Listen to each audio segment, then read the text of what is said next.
3, 2, 1. Broadcasting live from the Newsmax studios, this is the Steve Malzberg Show. Be a part of the action by calling toll-free 1-877-Newsmax. That's 1-877-639-7629. Or email Steve at malzbergshow@newsmax.com. Here is Steve Malzberg. But generally speaking, you get past the next election by changing your policies, by announcing new initiatives, but not by wantonly changing the law lawlessly. I mean, this is stuff that you do in a banana republic. It's as if the law is simply a blackboard on which Obama writes any number he wants, any delay he wants on any provision. It's now reached a point where it is so endemic that nobody even notices or complains. The Steve Malzberg Show. All right, folks, that was Charles Krauthammer, our friend, and welcome to the Steve Malzberg Show. And what he's talking about is what Barack Obama did yesterday that we touched on and we brought to you first before many of the other networks, and that was the fact that Barack Obama delayed the employer mandate once again, this time for another year, and maybe as the Wall Street Journal pointed out today, in some cases it's forever. Who knows? He changed the law again. And he's done it with this Affordable Care Act multiple times, and he's done it with other laws as well. So when the Republicans say, and when the Republicans express doubt about being able to trust Barack Obama if they pass immigration reform, and express doubt about his willingness or ability or want to enforce the law as they pass it, of course they have legitimate concerns. Here's your concern. What the law has been changed to now is that firms with 50 to 90 full-time workers are free from the mandate until 2016. And firms with 100 or more workers now also need only to cover 70% of full-time workers in 2015 and 95% in 2016 and after, not the 100% specified in the law. Now, look, we've heard from people like Jonathan Turley on this show, constitutional scholars, Alan Dershowitz. I don't want to put words in all their mouths, but they're talking imperial presidency. They're talking about running roughshod over the Constitution. They're talking about this is what the founding fathers feared. And it's absolutely true. And we're going to talk about this with the panel in just a few moments with Peter Marisi, professor, University of Maryland, and Rick Unger of Forbes magazine. But I want you to hear another bite from Charles Krauthammer. Here's 35. And these are not adjustments or transitions. These are political decisions to minimize the impact leading up to an election. And it's changing a law in a way that you are not allowed to do. Yeah, you're not allowed to change the law. I mean, how much simpler can it be? So that's what we're up against. That's what the country, when I say we, that's what the country is up against right now. So the employer mandate's delayed for 1 year. But now get a load of this, okay? Get a load of this. And we got more news to bring you, but I just want to run this by you because this is in addition to what we just told you. In the latest delay, and this is from Chris Steyerwalt at Fox News, in the latest delay, no, he's not Fox News, is he? Yes, he is, foxnews.com, sorry. In the latest delay of Obamacare regulations, are they politically motivated, he asked. Then he says, consider what administration officials announcing the new exemption had to say about firms that might fire workers to get under the threshold and avoid hugely expensive new requirements of the law. Obama officials made clear in a press briefing that firms would not be allowed to lay off workers to get into the preferred class of those businesses with 50 to 99 employees. So how are the feds, how's Obama, how's the administration going to know why an employer is laying off an employee, you ask? Well, here it comes. Simple. Firms will be required to certify to the IRS under penalty of perjury that Obamacare was not a motivating factor in their staffing decisions. To avoid Obamacare costs, you must swear that you are not trying to avoid Obamacare costs. You conduct the law, but only if you promise to say no. Do you understand what's going on here? First of all, making an employer swear under oath, under penalty of perjury to the IRS, anything about how they run their business, I mean, aside from paying their fair share of taxes, should be frightening to us all. To us all. But you see, they have the IRS involved in Obamacare. So now they're abusing this by having employers, they're going to have to swear an oath.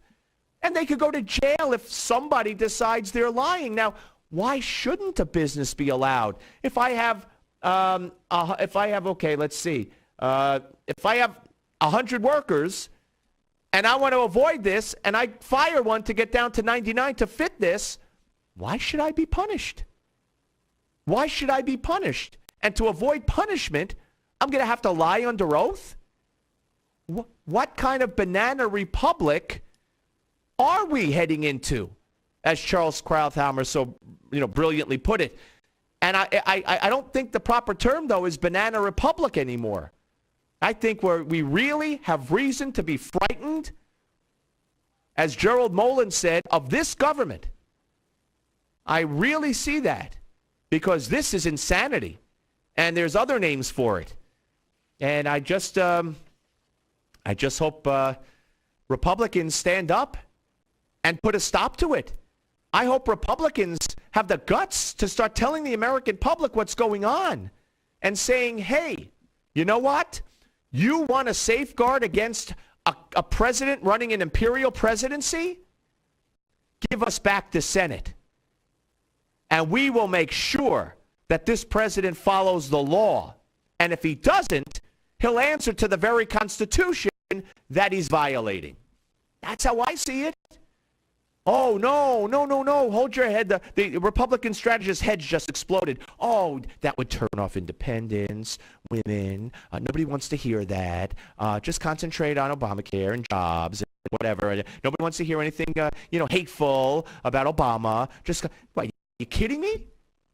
The country needs to be saved. They need to have a guarantee that the president is not going to act as king. And impeachment, or the threat of impeachment, usually protects us from that. Right now, you couldn't impeach this. You could impeach him. You couldn't convict him.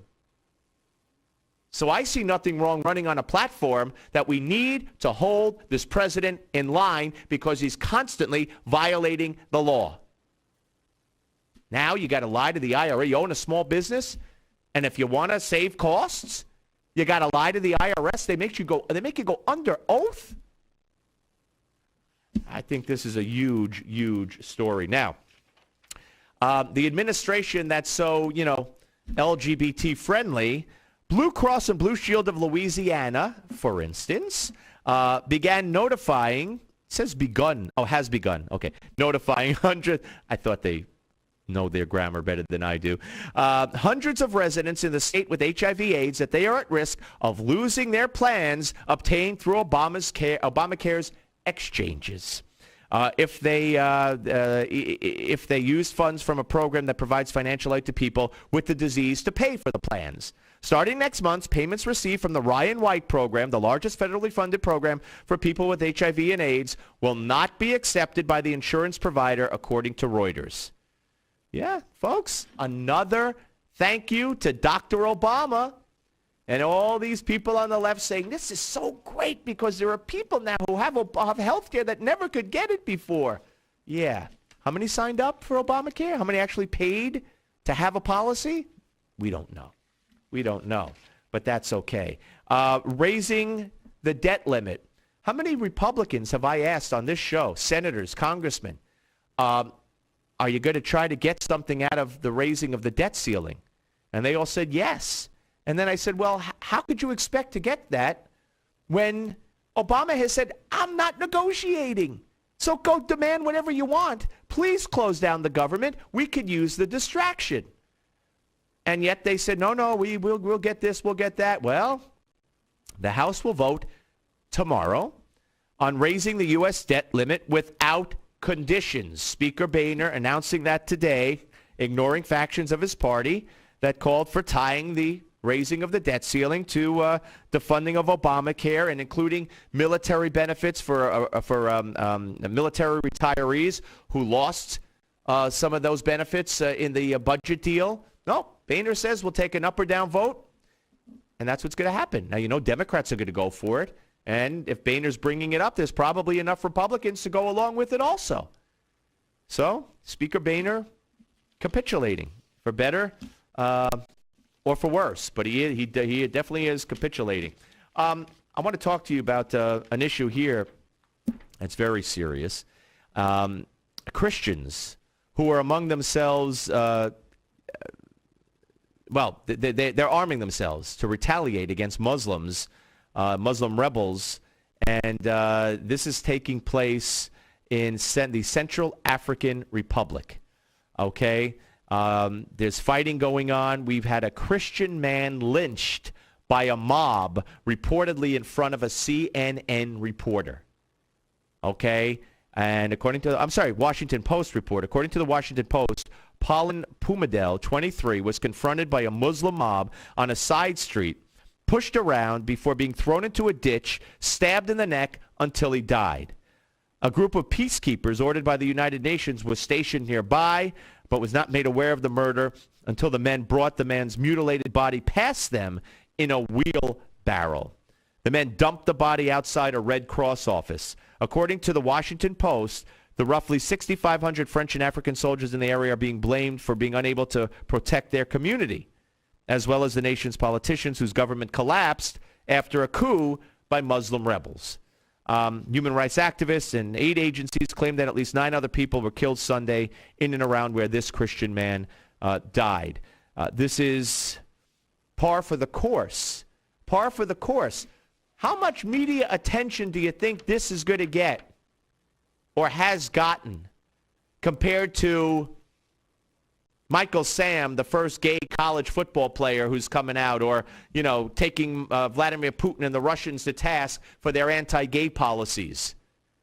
Now, we know that the Christians who have been killed in Syria got 1/12 the coverage on the networks, on NBC, than did the anti-gay policies of Vladimir Putin. So dead Christians in Syria, yawn. But anti-gay policies in Russia, which I don't condone, but which pale in comparison to other countries around the world where they kill gays for being gay, that warranted 12 times the coverage of the slaughtering of Christians in Syria. So you see what we're dealing with here from a media point of view. It's not good. All right, folks, we're going to come back, and we're going to be joined by the aforementioned panel, which in this hour consists of Peter Marisi, Professor, University of Maryland, and Rick Unger of Forbes magazine. Straight ahead on the Steve Malzberg Show, Newsmax TV and radio.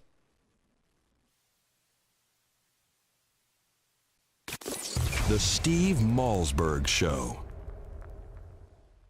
Imagine if you had a secret code for making money, a code buried deep within biblical texts.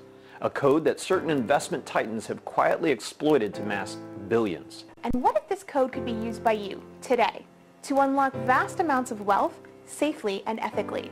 Investment expert and former pastor Sean Hyman says there is such a code. He calls it the Biblical Money Code. Sean credits this code for helping him turn his father's $40,000 retirement account into $396,000. And today, you have the chance to tap into this life-changing biblical money code by visiting moneycode40.com. That's moneycode, the number 40.com. At moneycode40.com, you will find a free video that describes how you could use this biblical code in your own life to get out of debt and invest for profits. That's moneycode40.com.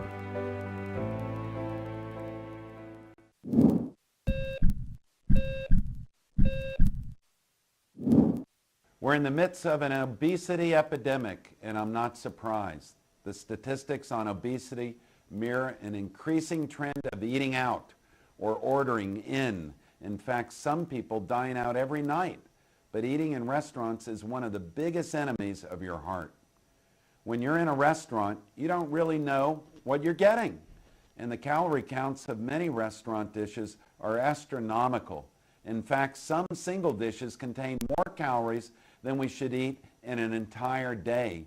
Eating in fast food restaurants is even worse. A diet of hamburgers, French fries, and shakes constitutes a fast lane to the emergency room. If you really want to help your heart, get in the habit of cooking simple meals at home.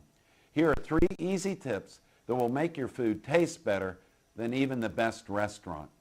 Choose the best fruit in season. Your local farmer's market is a great place to start.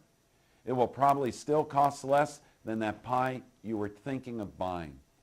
Get in the habit of using fresh herbs. You can use them in egg white omelets or dust them on the fish you grill or bake. And for a light dessert, choose a square or 2 of dark chocolate that you and your spouse can enjoy. There are lots of ways to make your heart healthy, but there are also lots of ways to damage it.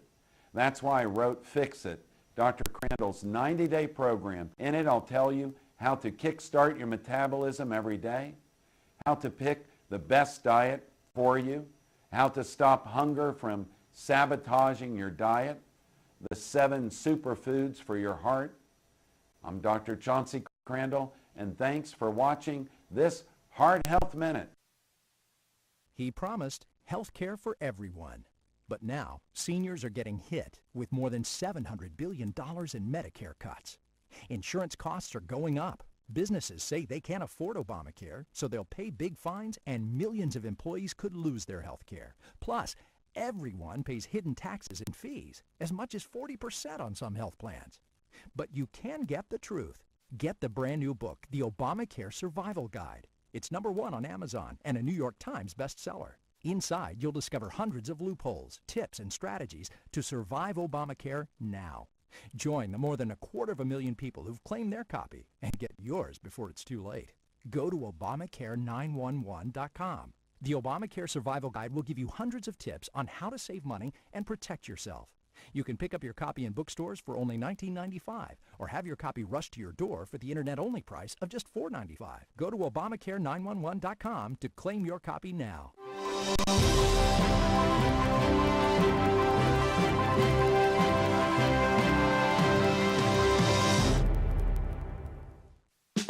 Get off the sidelines and be a part of the show. Call Steve toll-free at 1-877-Newsmax. That's 1-877-639-7629. Here is Steve Malzberg.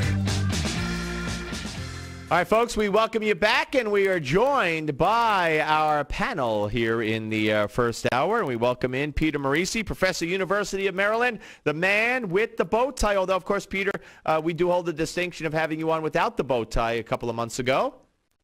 Yes, you did. Thank you for that. And we're also joined by Rick Unger of Forbes magazine. Gentlemen, say hello to each other. Good afternoon. And now come out fighting. Have a good fight, clean fight. All right. Anyway, all right, so let's talk about, again, you know, they mock Republicans when they say that we can't trust the president. I got to tell you, here's my theory on Obama delaying the employer mandate. Republicans need to take this opportunity, draw up a list of not only the changes to Obamacare, but every other law he's changed, including welfare reform, immigration, all that stuff. And it's about time to start running on a platform after they educate the American public. Hey, you know what? Let us take back the Senate. Help us take back the Senate, because it's the only way we can hold this president in check and make him follow the Constitution, make him obey the law with the threat of impeachment if he doesn't. And I know the Republican strategists' heads are exploding right now, but that's what I would suggest, because this is really lawless. Peter? Oh, I agree with you that it's lawless, but I don't think that tactic would work very well. What people care about are the results. What I think the Republicans need to do is they need to get somebody like Karl Rove with Crossroads America or someone like that to take the administration to court and about not enforcing the Affordable Care Act and compel him to basically enforce its provisions. Be terribly embarrassing to the Republicans. To the president if he lost, then I think he would lose. But you'd have to get somebody with standing, and that would be the trick. Yeah, I know there's an orthodontist down in Florida who we had on several months ago who went to court to insist that Obamacare be carried out. And this is probably after the first change Obama made. Even though he's personally against it and it will cost him money with his employees, he was suing to make sure that Obamacare is carried out to the letter of the law. I'm not sure exactly where that stands, but someone like him had standing. And, I mean, who would have standing? Congress does Somebody it, right? with 101 employees who would be adversely affected by competition from those that did not have to comply. A restaurant owner with 150 employees, say three restaurants in a town, and competing with others that did not have to comply, that would be a very interesting case, because the president conceded when it came to postponing the employer mandate for a year. He required congressional authorization. He required a bill that was signed, a new law. He's basically violating the law. So someone should take him to court. Do it in a friendly place. I mean, let's pick somebody, where there's going to be a friendly judge. Let's not go to Massachusetts where they're going to wink an eye and nod a little bit and let him off. I'll tell you, Rick Unger is shaking his head. No, he's not nodding yes and winking. What's the matter, Rick? Well, first of all, I got a huge kick out of you saying that this president has to be stopped from running roughshod. Have you ever known a president more stymied by a Congress in our history? So I don't think that's a huge concern on your part. As to the legality, look, I can understand that there are people like Peter, like yourself, who are annoyed that the president is making some of the changes that appear to be necessary as we go along. But if you want to challenge this legally, you're not going to like the result. Treasury allows this under the IRS. This was deemed a tax, you may recall, and because of that, if for no other reason, the law does say that the president is able to make these moves. It should probably be okay anyhow under his authority to give weight and to execute on the orders and the laws passed by Congress. It is up to the agencies, it is up to the executive branch to make that work. If shifting some dates makes it work, then, he can do that. I am understanding your frustration. I am. I'm not particularly thrilled with what the president did yesterday, but you guys are hurting yourself when you go off on these tangents that sound really extreme and really cool and really fun, but have absolutely no effect in law. I don't know why you feel but it's not on. Wait a minute. Hold on. Why did he have to get the law changed to postpone the mandate the first time, but not this time? And he acknowledged that he needed to do that. So, I really question it. And Hesper, hurting myself, I'm sorry, pal. I'm a professor with tenure. It's impossible for me to hurt myself. I have no idea what that... I understand what being a professor with tenure means, but what do you mean you can't hurt yourself? You'll ask me. The thing is that look at what has happened. The first time he postponed the mandate, he acknowledged that he needed congressional authorization and got it. This time, he's really doing it for political reasons. When this thing finally takes effect, I agree with that. I do. I absolutely agree with that. A lot of people are going to get their insurance canceled. So my feeling is he's already kind of given away that position, so it wouldn't hurt. I mean, I wouldn't recommend that Speaker Boehner take him to court, but get some businessman with 101 employees to take him to court that would be adversely affected by competition. It'd make his day. This is my point, Peter. If you want to argue that what the president did yesterday was for political purposes, any rational person, no matter which side of this debate you're on, we're not going to disagree with you. Of course they did it for political purposes, and quite frankly, it bothers me because it's now delaying the law to people who could benefit from it. But it was for political purposes. So why not use that as your political hammer instead of going off on this legalistic thing, which is a loser, I can tell you. I'm a lawyer. But it's not only, and Peter, correct me if I'm wrong, but he's done this not only on the Affordable Care Act, which if Rick wants to argue falls under the IRS and it's a tax and it's Treasury that's doing it, he said he's done it with immigration, he's done it with welfare reform. And he has the right to do that. How does he have the right to change established law? No. With welfare reform especially, you look back in history, every change to welfare that is a modification of execution has always come from the executive branch. Yes, it's up to Congress to change the law. You can't point to me where this president has changed our welfare laws. He has interpreted some of them, and he's interpreted it, if you recall, particularly on the work definitions, he's interpreted it in accordance with the request of Republican governors at the states, well within the executive purview. Listen, I don't mind you holding... Why did he go to Congress to get a law passed, to get a bill passed, so he could delay the employee mandate a year? Why did he acknowledge he needed to do that and indeed did it? I haven't been to law school, but it seems to me that his own actions contradict your theory. I just don't agree at all. You know, the law... Wait a minute, you don't agree with his actions in that case? Remember, the Congress went along and they said, well, gee, we're going to have to do this for him, which I thought was foolish on their part. At that point, I would have extracted... Congress went along because they thought it was politically advantageous to them at that time. Well, what I would have done at that point was require him to postpone the individual mandate a year if he was going to do the business mandate if he wanted the law passed. Yeah, so they didn't. That was real, but that's a typical Boehner. Boehner really doesn't know how to play hardball. All right, well, let's move on, gentlemen, to Boehner, and you know, it's not only us, John.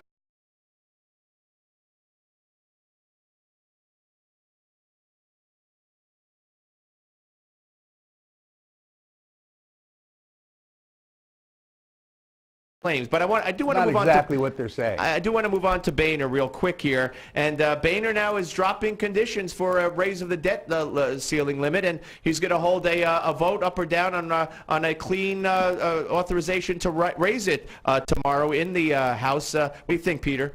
Good decision. This is a no-win situation. Essentially, if he doesn't authorize, we'll go through what we did the last time. The president will shut down the national parks, play the Republicans as heavies, and they will lose valuable time in preparing for the fall campaign. You got to pick your battles, and this is not a battle they can win. When they get the presidency back someday, likely when my son is my age, and they have likely, Hillary's going to be elected. That's optimistic. Republican women are going to vote for Hillary because it's time for a woman, But in any case, someday, when they get a guy in there, and they have, a Republican House and Senate, they're going to change the laws so it isn't so easy for the president to do this and prepare themselves for this. The trouble with Republicans is they never conceive that someday they could lose an election, and they set things up so when the Democrat comes in, he can behave the way Obama does. And the Harry Reid did the opposite. Very quickly, if you want to weigh in here, Rick. Yeah, I actually agree with most of what Peter said. I do. I think this was not the time for the Republicans to pick the fight. It will, however, produce a few good, solid weeks of headlines of what's wrong with the Republican Party. All right, gentlemen, great debate. Great talking to both of you. And Rick will stick around. And Peter Morisi, great talking to you, my friend. Thank you. Take care, Peter. See you again, friends. All right, folks. When we come back, Bill Siegel, author, venture capitalist, will join us. And he has just some revealing information about what lies at the heart of Iran, who they are, their constitution. Steve Malzberg Show, Newsmax Television. The Steve Malzberg Show. Remember the happy days when he said everyone gets health insurance. But now, Congress says 7 million Americans will lose their health insurance, and your insurance rates could increase by 200%. Some health plans even get hit with a 40% tax and over $700 billion in Medicare cuts. So now we're really sad. But you can be happy again by getting the Obamacare Survival Guide. It's already a #1 New York Times bestseller, and over 500,000 Americans have gotten a copy. Newsmax says it's the best guide to the new law. You can get your copy at Obamacare911.com. It gives you the tips, strategies, and loopholes you need to know. Get your copy of the Obamacare Survival Guide at stores everywhere for $19.95, or get the internet-only offer of just $4.95 and save $15. Go to Obamacare911.com to claim your copy now. Meet John and Nancy. Like many people, John and Nancy have spent their whole lives working hard, saving their money and investing wisely, knowing that it would pay off in the end. But the reality is, today's world is not the same as it was. John and Nancy's stocks have taken them on a serious roller coaster ride, and it's all but destroyed their retirement funds. Their house is not even close to being worth what they paid, and to boot, their middle-class paychecks no longer cover their costs. All that hard work and smart investing has gotten them nowhere. In fact, they are no longer thinking about when they will retire, they're wondering if they'll retire. Then one day, John and Nancy heard about a man named Tom Hutchison, a veteran of Wall Street for over 2 decades. Tom noticed that the wealthy invested differently than normal people, and their methods seemed to be a secret they didn't want to share. So Tom left his job, compiled the strategies, and published them in the controversial book, Powerful Secrets to Achieve Superior Returns. John and Nancy immediately picked up a copy, began investing, and never looked back. Thanks to Powerful Secrets, John and Nancy now have investments that pay up to 20% a year. They learned about unique tax-advantaged investments, and their favorite chapter revealed a strategy that anyone can use to turn $50,000 into $1 million. Now, John and Nancy have control of their financial future in this new reality. and they have peace of mind about their investments that they never had before. Best of all, they are back on track to a secure retirement. To get your free copy of the book, Powerful Secrets to Achieve Superior Returns, simply visit www.myfinancialage.org. What you don't know about Pope Francis will shock you. Bestseller, Francis, A Pope for Our Time, tells the real story. Newsmax says Francis, A Pope for Our Time, rips off the shroud of mystery about this man. Now Newsmax has a special offer for Francis, A Pope for Our Time. Get it for just $9.95 and save $12 off the cover price. Plus, we'll send you a free one-year subscription to Newsmax magazine. That's a $40 value for free. Order now at popesagenda.com. Obamacare, more than $1 trillion in new costs, hidden taxes, fees, big Medicare cuts, doctor shortages. How can we survive? To know Obamacare is to survive Obamacare. The Obamacare Survival Guide tells you everything you need to know to protect yourself, your family, your business. The Obamacare Survival Guide at bookstores everywhere.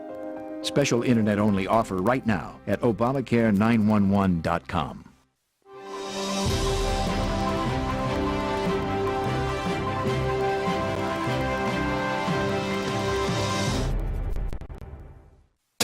Where can you find the Steve Malzberg Show? Everywhere. From your smartphone to satellite radio to Newsmax Live TV to Roku, we have you covered. Here is Steve Malzberg. And it may be that the current leadership of Iran, which is a mad purist, Islamic fantasist, that would say, well, you know, we can get to heaven in a mad apocalyptic apocalypse where millions die on both sides. A disappeared imam, a religious holy man from about 1,000 years ago, would reappear.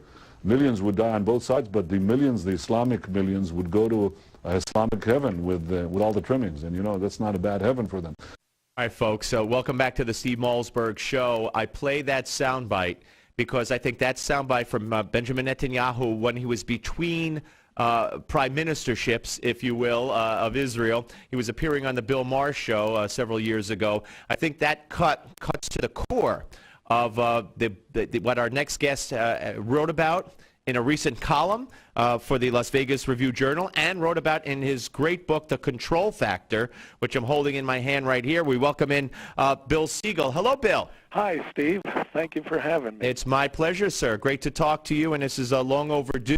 What struck me about the column is that, you know, we're so focused and the media is so focused and, you know, where we talk about on this show and others about the weapons and nuclear weapons and we can't have a nuclear Iran. And your piece addresses what is really, in my view, and I think yours, I don't want to put words in your mouth, the heart of Iran, who they are, and that's their constitution. And so let's talk about that, because what you found out by looking at their constitution is I won't say more disturbing than the weapons, but equally as disturbing, certainly. And when you put the two of them together, that's what's so frightening. That's exactly right, Steve. What the Constitution reveals, I called it the regime's real critical position paper on the issue, is that if you couple it with nuclear weapons, that's a disaster we cannot survive. This Constitution, which was written during the Khomeini Revolution, outlines a revolution, and it still applies. This revolution is explained in the Constitution. It's global. It's offensive as much as it's defensive. And it's driven by what it calls Islamic criteria, which is to fight the war. In one of the translations, they use the phrase holy war. We in America try to cover that up and pretend it doesn't exist, but it is a war document. And, you know, we can go through it, or I don't know. Yeah, well, I mean, talk about some of a couple of the things that struck you the most, that when you got the translation done, that raised the biggest, red flags. Well, let me read you a few. Sure. Accordingly, the Army of the Islamic Republic and the Revolutionary Guards are to be organized in conformity with this goal, and they will be responsible not only for guarding and preserving the frontiers of the country, but also for fulfilling the ideological mission of jihad, or holy war, in God's way. That is, extending the sovereignty of God's law throughout the world. This is in accordance with the Quranic verse, prepare against them whatever force you are able to muster, and strings of horses striking fear into the enemy of God and your enemy, and others besides them. The last sentence of the preamble talks about, it says, this was done with the hope that this sanctuary, and remember that's the last sanctuary, will witness the establishment of a universal holy government and the downfall of all others. So, and that's of course spreading, radical Islam, if I'm interpreting it correctly. One big caliphate around the world, and more, and it goes without saying, but we should say it, at the expense of all existing governments and religions. Absolutely. It talks about, it describes the final goal as the world's movement towards Allah. This is their constitution. This is not the writings of some lunatic on the side that we can dismiss. This is the basis. The government the regime is a revolutionary regime. And this fantasy that Hassan Rouhani is something different, that he's creating a change and will turn around the country and make them into a mature and mutually acceptable government in the world community is our fantasy. Right, and of course it's even if you before I read this story and before it came to my attention, the fantasy that this man is a moderate, that this man could have been elected as a moderate when it's the Ayatollahs who approved the presidential candidates in the first place. He's playing a good game. He's acting differently than his predecessor, but in reality, this man is his history and everything about him. For anyone who wants to see it, he's no moderate. Absolutely. He was, when Khomeini originally took over, Rouhani was a founding member of the security and intelligence sources. He was related to student revolt crushings and smashing down of the unions. Since he's been in power, there have been close to 400 executions. They've been, again, crushing trade unions. But more importantly, despite what he may say or what Javad Zarif may make themselves out to be, Rouhani recently was quoted as demanding, quote, a more resolute campaign against the enemies of revolution. So he's not quelling the revolution. Right. He's stepping it forward. But Bill, did he ever build a settlement in disputed territory? Because that's real evil, as you know. We're talking to Bill Siegel. He is the author of The Control Factor, Our Struggle to See the True Threat. And this fits in so wonderfully, and I think it's why I think I picked a pretty decent cut from Benjamin Netanyahu, because I think it addresses everything you wrote in the piece, as I said, and everything you wrote in the book to some extent. Because in the book you talk about how we have to recognize the threat, accept the threat, understand the threat, be willing to talk about it publicly, address our needs accordingly of the threat being radical Islam, or there's no way to defeat it. That's absolutely true. The book, what I try to convey in the book is we as Westerners, and particularly America, in the last few generations, have very little familiarity with a threat that is truly coming after us. It's like a horror film, as I say in the book, where whatever the evil monster is, the blob that ate Cincinnati, its whole basis or raison d'etre is our destruction. And what the horror film goes through, and what I in the book try to explore, and hope a reader will start to sense in his own mind, are all the ways that we deny the reality, turn around our perceptions. What the control factor means is that part of our minds that distorts our perception of the threat so as to leave us with the false impression that we are in control. This is very much alive in our relationship with Iran, which is based on an unequal relationship. Much like, as I say in the book, an addiction enabler relationship. Yeah. The addict lives by one set of rules. The enabler keeps hoping, because the dirty little secret of it is we think if we can fault ourselves and put upon ourselves some cause for the behavior of the addict, that we can secretly control it. It gives us a psychological comfort. But that is just not the case Absolutely. with our Islamic enemy. We No. can't control it. It's coming at us, and we better learn to see it clearly before it's too late. And Bill, with this administration, not only is everything you said valid and more of a concern than ever before, but this administration has weakened our tools, weakened our ability to combat radical Islam, even on our own shores, whether it be eliminating the CIA interrogation unit right off the bat, whether it be, where the FBI can't bring up certain buzzwords when interviewing a suspected Muslim terrorist. They can't go to mosques now and survey and conduct surveillance. So we're handcuffing ourselves as a country, while at the same time going out of our way to not only not recognize and not talk about everything you point out we need to talk about, but making you or anyone who would talk about it seem out of touch, out of step, and even worse, an Islamophobe or whatever they call it. What you said is so true. In the book, I talk about the threat existing on three levels. We commonly think of one level as the violent jihad. And President Obama has astutely shaved our perception so that he makes it that the real problem is limited to al-Qaeda. And if we can cure our problem with al-Qaeda, the problem goes away.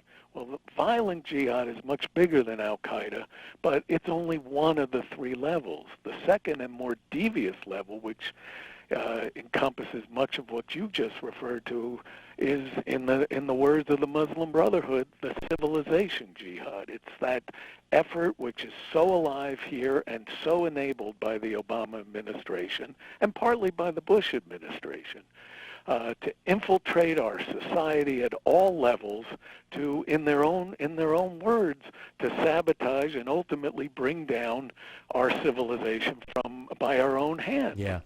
There's a third level which is happening. I call it the international institutional jihad at the level of the UN and, more importantly, the OIC, the Organization of Islamic Cooperation, which seeks to, it's the largest Islamic group in the world, and on issues that go across all sectarian boundaries, etc., like stopping any criticism of Islam, they work together, and Hillary Clinton had been a major enabler with this.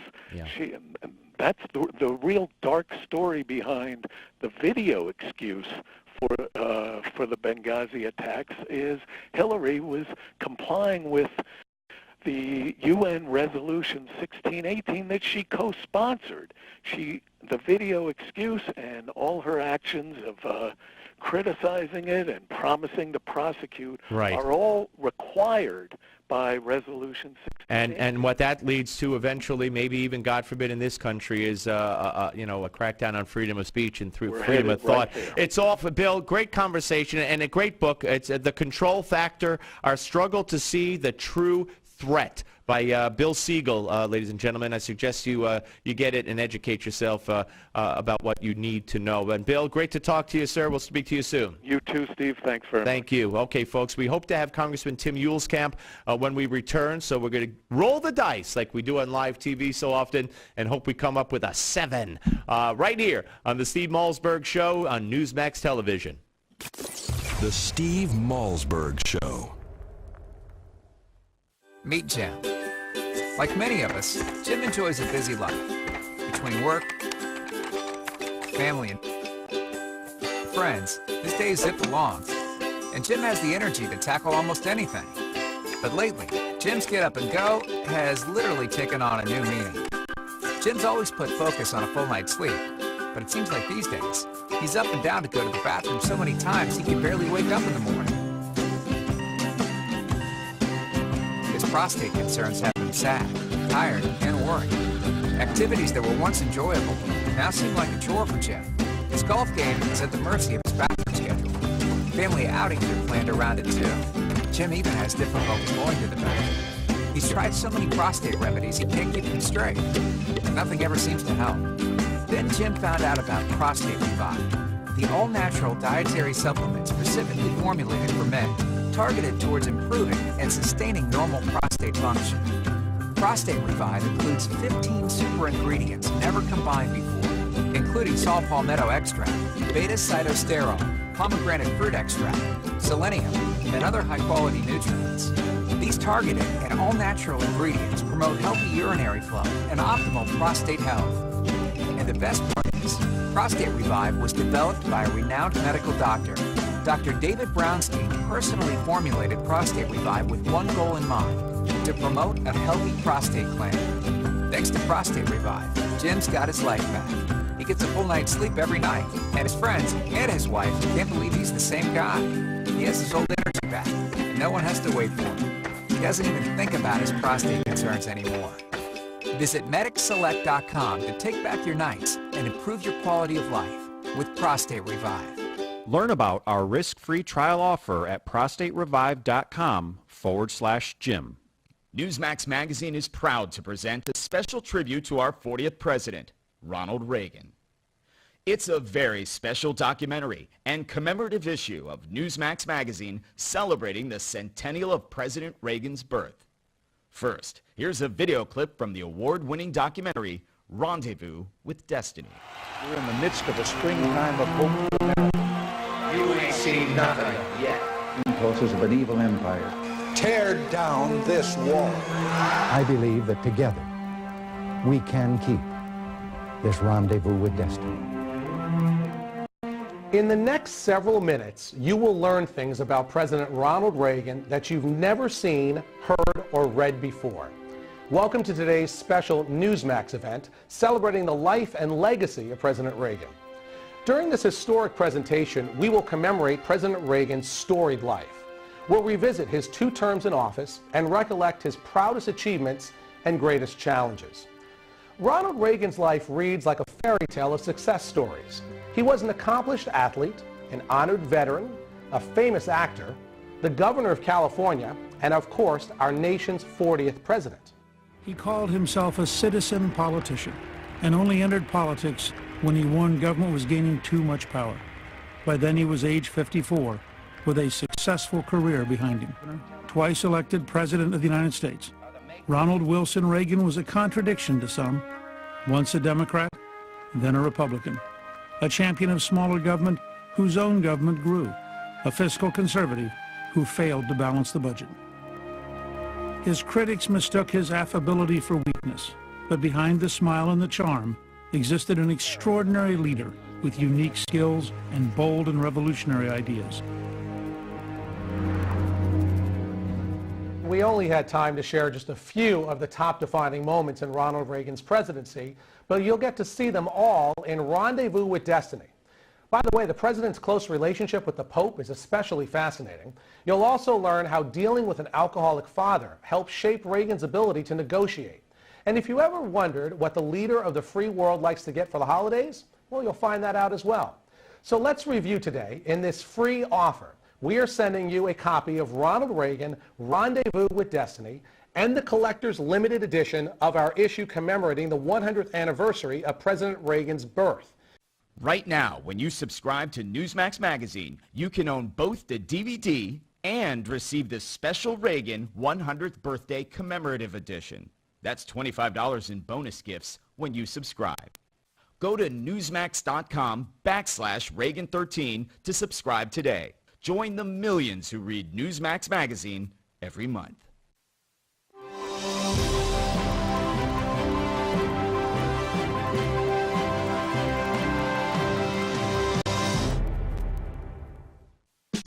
Get off the sidelines and be a part of the show. Call Steve toll-free at 1-877-NEWSMAX. That's 1-877-639-7629. Here is Steve Malzberg. All right, ladies and gentlemen, we welcome you back, and we are joined once again by our friend Congressman Tim Yuleskamp, Republican from the great state of Kansas. Hello, Congressman. Hey, Steve. Good afternoon. Thank you for taking the time, as always, sir. All right, let's get right to it, and I guess we start with, you know, we had a debate here earlier about Obama's actions on Obamacare, and it seems like now the explanation, if you will, for once again delaying the employer mandate and for all the changes to the law since it was passed is that, well, it falls under Treasury because it's the IRS and it's a tax, and so this is Treasury Department doing it, and they're allowed to do it. There's nothing illegal about it. Do you buy that? I certainly don't. It is quite something to gather people's attention. I do a lot of town halls and say, hey, even President Obama doesn't like Obamacare. He keeps changing it. But it's just not about Obamacare. It's the idea that, rather than a duly elected president of the United States, we have someone who can issue edict after edict and suspend his own law. It's a real threat to the issue of no one's above the law. No one can rewrite the law unless they go through Congress and all that. But here we have a president that simply, day after day, takes his pick, doesn't like this or that law. But I guarantee you there's a close political connection to everything he does and campaign contributions. And that's what most Americans say, hey, we've had enough of this type of stuff. It's time to either follow the law or repeal. You know, one of the things now that's being talked about, there was a piece at FoxNews.com that companies or businesses that want to get under the limit, they're not allowed to now somehow fire an employee to get under the limit for Obamacare. For instance, if it's firms with 50 to 99, so now if you have 102 or 100 and you want to fire somebody to get under that limit, you got to now swear under a penalty, threat of penalty to the IRS that you didn't fire that person because of Obamacare. Why would you not be allowed to fire somebody because of Obamacare in the first place? Welcome to big government. The whole idea here is to control more and more of the decisions and make sure government is in every part of your business, every part of your life, and that's why Republicans got to be talking about liberty. Steve, we got to talk about what the alternative is. I just got done finishing a biography on Margaret Thatcher. She faced the same thing in England in the 1970s and the early 80s, where the government was controlling every aspect of their lives. They were bankrupt, their military was in full decline, and businesses couldn't make these decisions, and people were losing their jobs. And we have the same thing going on here. 2 million Americans are going to lose their jobs because of Obamacare, exactly because of this. But, the Democrats are pretty clear, though. They think having a job is a trap. Right. And they're saying, hey, it's all right. Now you don't have to worry about having a job. And you know what? When we have an economy that is flatlined for 5 years, we can't afford much more of this here in America. All right. What about now? There had been some who had hoped, and maybe you still do, and I can't wait to hear your answer to this. John Boehner says tomorrow there'll be a vote on the floor of the House to raise the debt ceiling limit with nothing attached to it. Now, I had talked to several people, you included, I think, who had hoped and said that, yeah, we probably could get something out of the debt ceiling agreement. But I was of the opinion all along that Obama was never going to budge. He would welcome a fight because he would let the government shut down like he did the first time and have you guys get blamed. So how do you feel about Boehner's decision, and how are you going to vote, and do you think it'll pass tomorrow? Well, actually, they've rushed the vote to the floor today, just in a few hours. So it's going to happen today? Yeah, they're claiming it's because of snowstorm, but I think when the American people are going to find out these guys are going to raise the debt ceiling $700 billion and not cut one dime in spending, not one dime, they're going to be outraged. And not just those who voted for it, but the leadership that has set this up to occur this way. Yeah, I know the president said he would negotiate, but now we have a Republican establishment, Republican leadership, including the Speaker, saying we're okay with doing nothing about our spending problem. Americans are looking for solutions, and that's just not rhetoric. We got to do something about this, and here we are putting down the road. They're going to wait till March of 2015 before they're going to cut a dime in spending, and somehow they wonder why people get upset about what's happening in Washington, D.C. today. Now, this, Congressman, comes on the heels of Boehner, insinuating that there'll be no immigration reform this year, although I've heard skeptics, maybe you buy into this because I think we've talked about this before, saying, well, this doesn't mean that it's dead, because once all the deadlines have passed for people to file to run for congressional seats and give a challenge to incumbent Republicans, for instance, once that deadline is gone, then Boehner will say, okay, we'll bring up immigration reform, we'll pass it, and I think foolishly think that in 2 years nobody will remember anymore. Well, I think nobody will remember the ones they're trying to get the votes for. It's a political disaster. So do you think that's the scenario that's coming? It's potential. I'm sure they're thinking of that. One of his key former advisors is now lobbying heavily for amnesty. And the guy circulated around Washington for quite a while, and I presume that's what he's proposing. And it would not surprise me. But you know what? That's exactly how you that's exactly how you lose an election. And not only, even if you keep the House, Steve, that's exactly how you make certain you can't get a darn thing done. We've got to be bold. We've got to be decisive. We've got to be visionary, not reactive to a president that approval ratings are in the tank. We cower in the corner, and then we lose. Yeah, no, I'm with you. Just one more, because I don't know if I asked it properly and I didn't get the answer. That's probably my fault.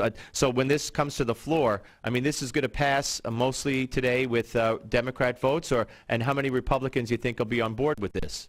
They're talking 20 or 30, but you know, John Boehner can get 20 or 30 to do anything he would like them to do. But now Nancy Pelosi today is running the floor of the U.S. House. Why do we have a Republican majority when we're bringing things to the floor that 180 Democrats are going to vote, 30 Republicans might vote for it, and all the other Republicans are a no?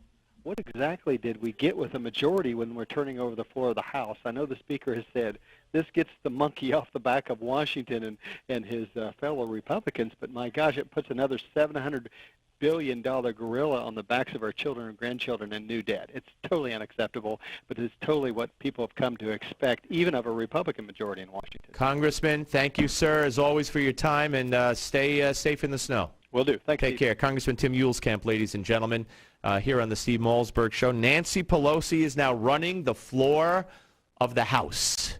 Very interesting. Okay, in the next hour, Nicole Wallace will join us, former communications chief for George W. Bush, senior advisor for the McCain-Palin campaign, and you watch her on Morning Joe on MSNBC. She'll be here. We'll have the panel. Rick will be back, and much more.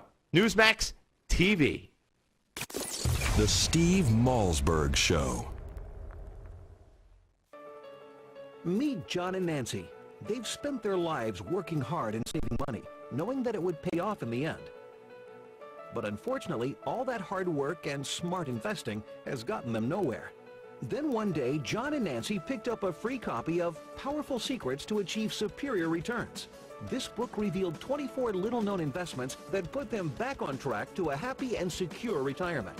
Get your free copy of Powerful Secrets at myfinancialage.org. Obamacare, more than $1 trillion in new costs, hidden taxes, fees, big Medicare cuts, doctor shortages. How can we survive? To know Obamacare is to survive Obamacare. The Obamacare Survival Guide tells you everything you need to know to protect yourself, your family, your business. The Obamacare Survival Guide at bookstores everywhere. Special internet-only offer right now at Obamacare911.com.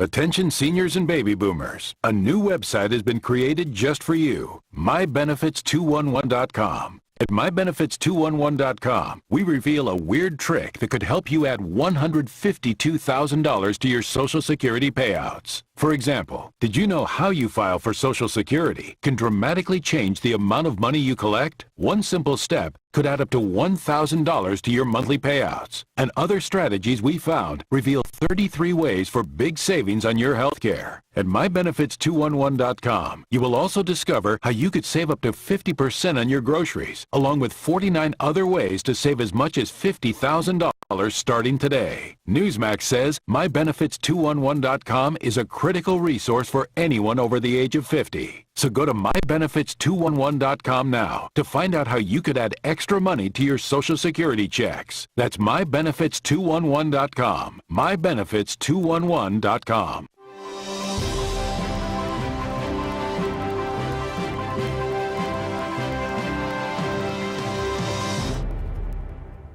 Hi, it's Steve Malzberg. Coming up on this hour of the Steve Malzberg Show. So, is Michael Sam, the college player who came out as a gay college football player, is he the next Jackie Robinson? Well, I don't think so, but we'll talk to a columnist who wrote a great piece saying, yes, indeed, he is. Nicole Wallace, you know her from Morning Joe's panel. Well, she also, of course, served in the Bush White House. She'll be here to talk the politics of the day. And then our own panel with David Yonkman, Republican strategist, and Rick Unger of Forbes magazine. All that and more straight ahead on this hour of the Steve Malzberg Show. 5, 4, 3, 2, 1. Broadcasting live from the Newsmax studios. This is the Steve Malzberg Show. Be a part of the action by calling toll-free 1-877-Newsmax. That's 1-877-639-7629. Or email Steve at malzbergshow@newsmax.com. Here is Steve Malzberg. Crackerjack bend, belly air, and there you are. Happy landing on a chocolate bar. All right, folks. Of course, that's the one and only Shirley Temple. I remember as a kid watching Shirley Temple movies and a little kid and loving them. And you got to still love them. Of course, Shirley Temple passed away at the age of 85.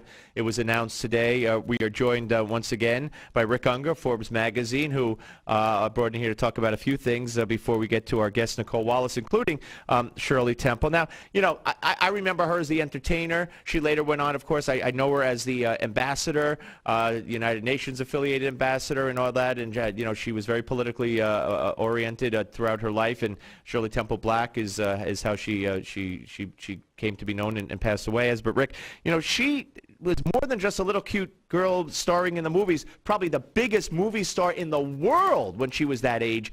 But she helped this country through the Great Depression. Absolutely true. She was a huge box office star in her time. But what has always amazed me about this woman was her ability to reinvent herself at a very young age. She was only 22 years old when she gave up the movie business and made a purposeful move towards the political world. Remarkable. And it's particularly in the times that we're talking about, when you think back to how unlikely that was.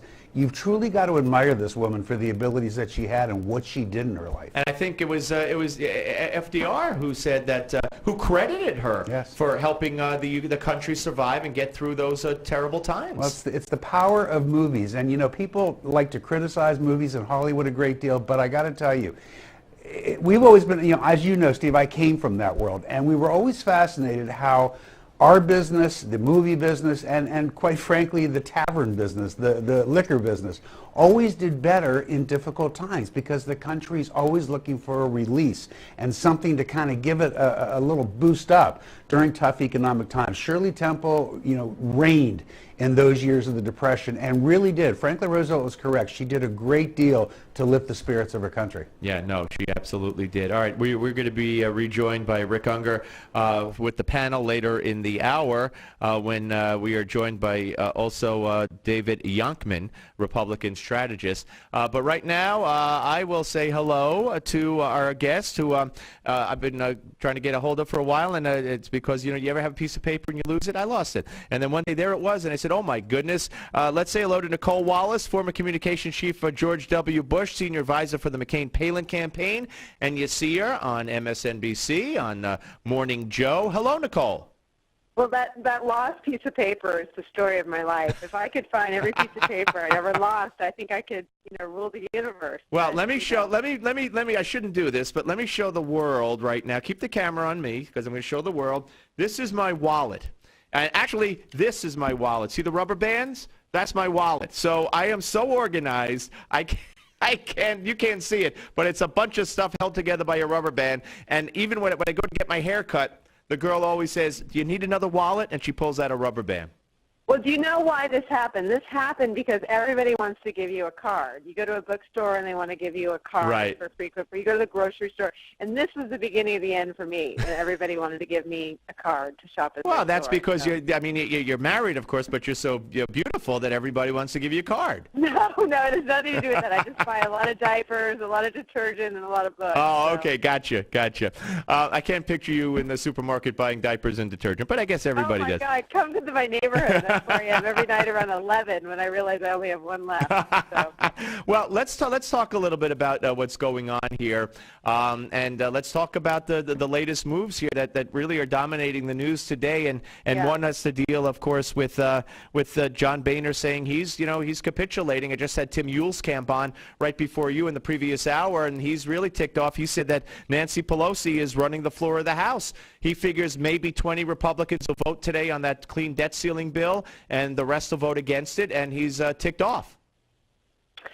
Look, I think John Boehner deserves a, whatever that highest civilian honor is, the Presidential Medal of Freedom. I think he has a very difficult job. I think he recognizes that the more conservative members of his caucus represent the views and opinions of Americans who have every right to have those views represented in Congress. But I think that Speaker Boehner is caught between the desire to govern. I mean, I really believe that he is there to not just pass laws, but to keep the government running and to get things done. So I think that I admire every step he's taken. I think even during the government shutdown last fall, and you and I were on Morning Joe together after that, but I think that through all of this, I think that he's been strong, and I think he's been honest, and I think he's been as transparent as he can be when you're trying to give members the space to do what they want. But I think he's in a really tough position. I don't think sympathy is the right word, because I don't pity him at all. I admire him, but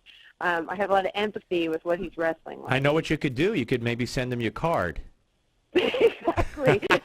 and he'd listen, I'm sure, like everyone else. I mean, what do you think? What do you think he should do? Well, I'm from the other school. I think they need to stand tough. I do think this is a tough battle to pick because you know how it works, or I don't know if you'll agree with me, but I think the last time around it was not the Republicans who shut down the government. It was a president who broke tradition and would not negotiate even the slightest little iota of anything, and said too bad, and let the government come to the brink, as they like to say on the left, of default, which never would have happened anyway. But over what? Over not willing to delay the medical device tax for a year? Other presidents had constantly given in on debt ceiling negotiations and whatnot, or not given in, but at least talked. So they're dealing with the president who's politically in big trouble, with a party politically in big trouble, and they would love for the media to tell the world, oh, the evil Republicans shut the government down again. Yeah, but I'm going to quote Don Rumsfeld here, you know, who said that you go to war with the army you got, not the army that you wish you got. I mean, I think you engage in these sorts of legislative battles with the landscape that you've got, not the landscape you wish you've got. And the truth is that Republicans will be blamed, not just by the media, which we can just close our eyes and, and predict that without much thought, but will be judged by too many voters as responsible for these things. And I think that when we have such important elections on the horizon, these midterm elections are much more important to our party than theirs. We have much more at stake. We have seen, I think, the wreckage caused by having a Democrat, not just any Democrat, but an extreme progressive liberal in the Oval Office. I think our only recourse now is to I think further solidify our majority in the House and to try to take back the Senate. And it matters. It matters how our party is viewed when it comes to these big Washington food fights. All right, well, I'm going to dig in and entrench myself on Speaker Boehner's side and say that, again, I applaud what he's trying to do, which is to hold to some principles, but to not have everything shut down, because he knows that it's our party that's going to take the lump. Then why do I have a feeling I know where you're going to fall on this? And this was... am I that much of a cliche? No. Based on what you just said, I could predict. Plus, I watch you. I watch you in the morning. So here's what Rand Paul told. And let me just make sure I'm doing this. Yeah, Rand Paul was on our show last week, and he made some news. He called... Well, here's what he said, and this is about Bill Clinton, cut 22. Really depicts what's really gross and wrong with, workplace harassment. Would you call him an unsavory character? Yeah, I mean, a predator, a sexual predator, basically, repetitive. You know, there's dozens, or at least a half a dozen public women who've come forward. Some of them did sue in the job place. I think the Paula Jones suit, Mr. Clinton ended up paying nearly $1 million.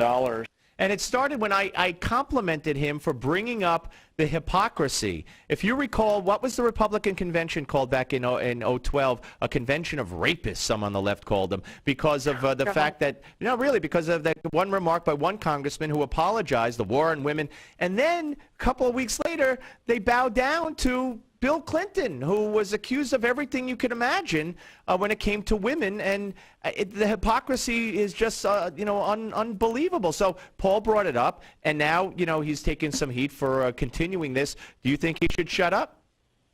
Well, I don't think that Rand Paul has to answer to me. I don't think he has to answer to the media. I think he has a very loyal and a very sophisticated and intelligent constituency. The people that want to see Rand Paul run for president and prevail are the exact sorts of supporters. Sarah Palin has the same kind of supporters. They're passionate. They're not just, mildly interested in him and his leadership. They're passionate about him. So I think he has more leeway on the national stage to say things like this, which are, I think inside the political conventions viewed as very provocative and dangerous. But I think Rand Paul is on such firm, solid ground with his base of supporters that he might be the only person on the stage, on the national political stage, who can raise these sorts of things. And I have to give him the benefit of the doubt that these are deeply held views he has, and he has every right to articulate them. Let's talk a little bit about them. We're talking, by the way, with Nicole Wallace, former communications chief for George W. Bush, senior advisor for the McCain-Palin ticket, and Morning Joe panelist. Let's talk a little bit about the delay in Obamacare. Again, the employer mandate once again delayed by Obama, and some say that's not. And this is for small businesses, and some say that that's a precursor to the entire employer mandate being delayed for 2 or 3 years for everybody, because they don't want to suffer the ill effects of 80 million people losing their health insurance in over the summer, getting the notices, or in September and October. So I'm sure he will delay it. Is this something the Republicans need to jump on, even more than they're doing? And do they need to bring out more people who, have lost their oncologists, whose kids can't get into the cancer hospitals anymore, the disaster stories that are out there, the horror stories of people who can't afford $12,000 deductibles? Do they need to trot them out and really pound away at that? Yeah, look, this is no laughing matter. I think there are a lot of things in our politics that sadly enough become a comedy. They're such a disaster, it just becomes comical. This is not one of them.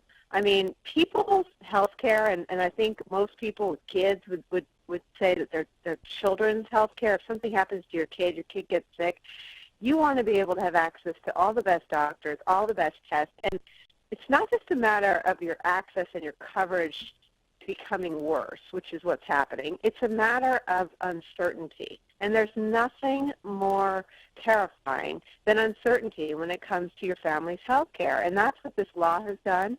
That's what all the changes that they keep making by fiat. These are changes that the legislature has actually passed some changes. Republicans have taken the lead on this that have made the terrible law somewhat less terrible in some instances. But these are changes being directed by and ordered by and in an arbitrary manner implemented by the executive branch of the government. So this is not just a political debacle. This is a terrifying situation for anyone, for everyone who depends on, sort of some certainty when it comes to taking care of themselves and their families. And that's everybody, right? That's everybody, right? Yeah. And this is the sort of thing that is it's not a political opportunity to punish the other party. It's a political opportunity to elevate our own by being the adults in the room, by offering solutions, by bringing security and certainty to the situation. So I think our party has not just a political opportunity to draw a contrast between a president and his party who got behind a disastrous a healthcare overhaul and the insertion of the federal government into the delivery of the most sort of important and precious sorts of services that any family ever turns to, and that's medical services and the services provided by a family doctor. Right. But our party has the opportunity to make it better. And that's the one that I'm looking for, and that's what I think we need to jump on. Just very quickly, could you recall when President Bush ever did anything like this with either with one law so many changes or law after law changing pre-existing laws like the welfare reform and we have Jonathan Turley saying this is an imperial presidency that the founding fathers feared. I mean, George W. Bush would never in a million years have contemplated doing something so divisive without bipartisan support. That's the You mean the bill itself? The bill itself. President Bush did some things that I think had large political repercussions in his own party and then in the other. And I think he was, I think that's why he's so happy to have stepped out of public life now, because he left it all on the field, as I know he would say. But when he passed education reform at the beginning of his presidency, and I know that has some Republican detractors, but he did that with the support of Senator Ted Kennedy. When he passed tax cuts, Max Baucus or other, moderate Democrats, I'm not sure we have any more of those, were always at the signing ceremonies. When he passed Medicare Part D, which again I know was controversial with Republicans, but it was what my boss believed was right. He did so with bipartisan support. So when President George W. Bush did difficult, big things that changed and in some cases expanded the role of government, and again I know this wasn't always popular with Republicans, with your peeps, he did so with bipartisan support. And for a guy who is such a professorial kind of president like Obama to have not done his own homework about how you usher in these sorts of reforms with the least amount of upheaval to the public, it's really shocking, and the wreckage will go on for a long time. Hey, listen, Nicole, really a pleasure talking to you, and it was a pleasure meeting you, and say hello to Joe for me, and appreciate you coming on.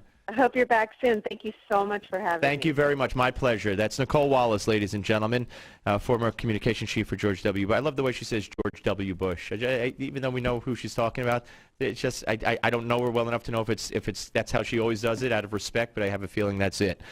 Anyway, we're coming back. Our panel, we're going to talk about this and a lot more with Rick Unger of Forbes magazine, and David Yonkman, Republican strategist, joins us right here on the Steve Malzberg Show on Newsmax Television.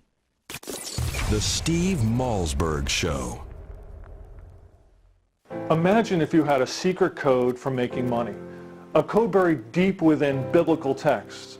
A code that certain investment titans have quietly exploited to amass billions. And what if this code could be used by you today to unlock vast amounts of wealth safely and ethically? Investment expert and former pastor Sean Hyman says there is such a code. He calls it the Biblical Money Code. Sean credits this code for helping him turn his father's $40,000 retirement account into $396,000. And today, you have the chance to tap into this life-changing biblical money code by visiting moneycode40.com. That's moneycode, the number 40.com. At moneycode40.com, you will find a free video that describes how you could use this biblical code in your own life to get out of debt and invest for profits. That's moneycode40.com.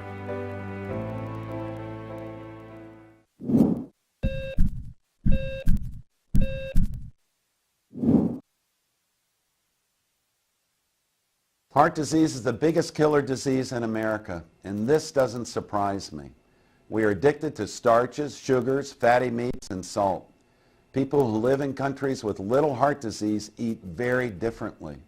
One way some people stay heart healthy is by following what is known as the caveman or Stonehenge diet, so named because of its similarity to the way our prehistoric ancestors ate. People who follow this type of diet live off local fruits and root vegetables and get their protein mostly from fish and wild game they shoot themselves. Now, since most of us don't hunt or fish for all our protein, here are some simple tips on how you can start to eat like a caveman, modern day style. First, fill up on fruits and vegetables. Eat them first and you'll be less hungry. Feast on fish, which is rich in nutrients but not in calories. Choose fatty fish like mackerel, herring, sardines, and salmon, which are rich in heart-healthy omega-3 fatty acids. Get out and go for a walk. Remember, our ancestors were hunters and gatherers, so they didn't spend their time sitting in front of a TV or computer all day. If you live more like a caveman or a cave woman, your heart will love you for it. I'm Dr. Chauncey Crandall, and thank you for watching this Heart Health Minute. Remember, it's never too late to prevent or reverse heart disease. Right now, I invite you to discover your own risk for heart disease or even a heart attack by taking my quick, free online quiz at www.simplehearttest.com. He promised health care for everyone. But now, seniors are getting hit with more than $700 billion in Medicare cuts. Insurance costs are going up.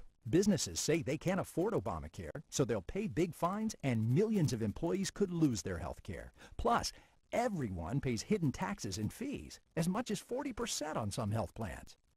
But you can get the truth. Get the brand new book, The Obamacare Survival Guide. It's #1 on Amazon and a New York Times bestseller. Inside, you'll discover hundreds of loopholes, tips, and strategies to survive Obamacare now. Join the more than 250,000 people who've claimed their copy and get yours before it's too late. Go to Obamacare911.com. The Obamacare Survival Guide will give you hundreds of tips on how to save money and protect yourself. You can pick up your copy in bookstores for only $19.95 or have your copy rushed to your door for the internet-only price of just $4.95. Go to Obamacare911.com to claim your copy now.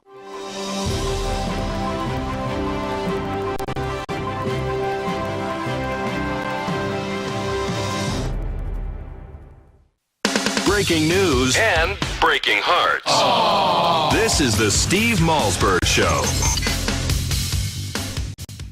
All right, folks, welcome back to the Steve Malzberg Show, and we are joined once again, ladies and gentlemen, by Rick Unger, Forbes magazine, and in this hour, David Yonkman, Republican strategist. Hello, David.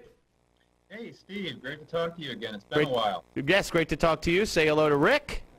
Rick, hi. You know what, David? I can't hear you, but I know you're there. My earpiece isn't working. Okay, you hear me? Yes, I can hear you. No, do you hear me in your earpiece? I don't. Okay, we need an earpiece earpiece repair man. Calling earpiece repair right away. Earpiece repair. Okay, in the meantime, let us play. I want you to give a listen to Cut 33 here, and we could let David hear this anyway. This is Barack Obama yesterday. Or I think it was yesterday, and he was taking a tour with the French president of Monticello, actually, upstate New York, Thomas Jefferson, the whole thing.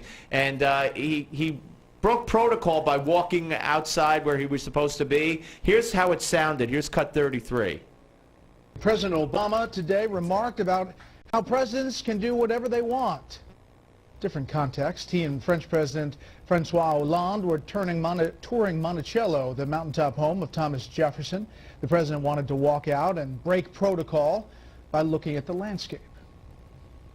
Sorry, we're breaking protocol here. That's all right. That's a good thing about being president. I can do whatever I want. That's a good thing about being president. I could do whatever I want. And, of course, it comes on the... well, actually, that was right before or after. I get confused. He changed the health care law again. So let me ask you, David. You know, we get two schools of thought here. We get the Congressman Camp, who told me just a little while ago that this is absolutely not a legal thing to do, whether you call it a tax or not, or whether the Treasury is involved or not. And, of course, in a second, Rick is going to weigh in and tell you why he believes that, as he told all of us, why it is legal because of that very reason. So where do you fall? No, I don't think that the fact they broke protocol and walked somewhere where historically no president's walked is a big deal, but I think it is a big deal for him to say out loud again, it's not like this is the first time we've heard it, to say he's president, he can do whatever he wants. We heard in the State of the Union speech, Congress doesn't act, I've got a pen and a telephone. You know, so he's, you know, he's acted without abandon all along here, and now for him to say that is nothing new, and I don't know how big of a deal it is for him to break protocol and walk somewhere in Monticello where presidents haven't walked before. Was there some subliminal meaning there, you think, Rick, when he said, I'm president, I could do what I want? I think it makes absolutely no difference what I say, because anybody who would pick up on an off-the-cuff line like that, taken completely out of context, is far more interested. Fox put it in context, and I'm putting it in context. I said, wait. You could say it means nothing, but don't accuse us and don't accuse Fox. But you are. You're taking it out of context. No, we're not. If the president stood in front of Congress and said, folks, I can do anything I want to do, I'd say you have very good reason for concern. But when he's walking along and he cracks a joke to an attendant saying, hey, it's a good thing about being president. You know, if I want to break protocol, I can. And you make a serious political issue out of it, you're really hurting for things to talk about, folks. Well, just to make it clear, we put it in perfect context and told exactly how it happened. But as David alluded to, it's not the first time, right, Dave? Oh, yeah, absolutely. I wanted to jump in there. Yeah, no, great. You know, we did it, you know, he thought he was off the mic, and we thought it was pretty funny. I think it's downright scary. He's been doing this for the entire time he's been in office, 2008. You know, acting unilaterally, you look at, you know, just about everything's done since he's been in office. If he can't get it done through Congress, he does it himself. And but you keep mixing these things up, I got to say. You want to go with the pen and the whatever comment, or you want to go with the joke yesterday? But if you conflate them, you're really not doing anybody any good, are you? No, it's just saying there's nothing just new pick here, one. Rick. We can discuss either one, but pick one. Don't make them all the same statement. It's just dishonest. All right. Well, I think there might be. Go ahead, David. Go ahead. Yeah, I was going to say, you know, whether it's taken out of context, whether he said it in the State of the Union, where he said it in multiple addresses in front of the American people over the past 6 years. This is what the president does. I mean, yeah, whatever context you want to put it in, this happens. You look at actions, not words. All right, let's look at actions, not words, or words, not actions. The inhale question has come up, and it's come up with Marco Rubio. He was asked at an education forum in Miami, at Miami-Dade College on Monday, whether he ever smoked marijuana. And he said, if I tell you I haven't, you won't believe me. And if I tell you that I did, the kids won't look up to me and say, well, I can smoke marijuana because look how he's made it. He did all right. I guess I could do it too.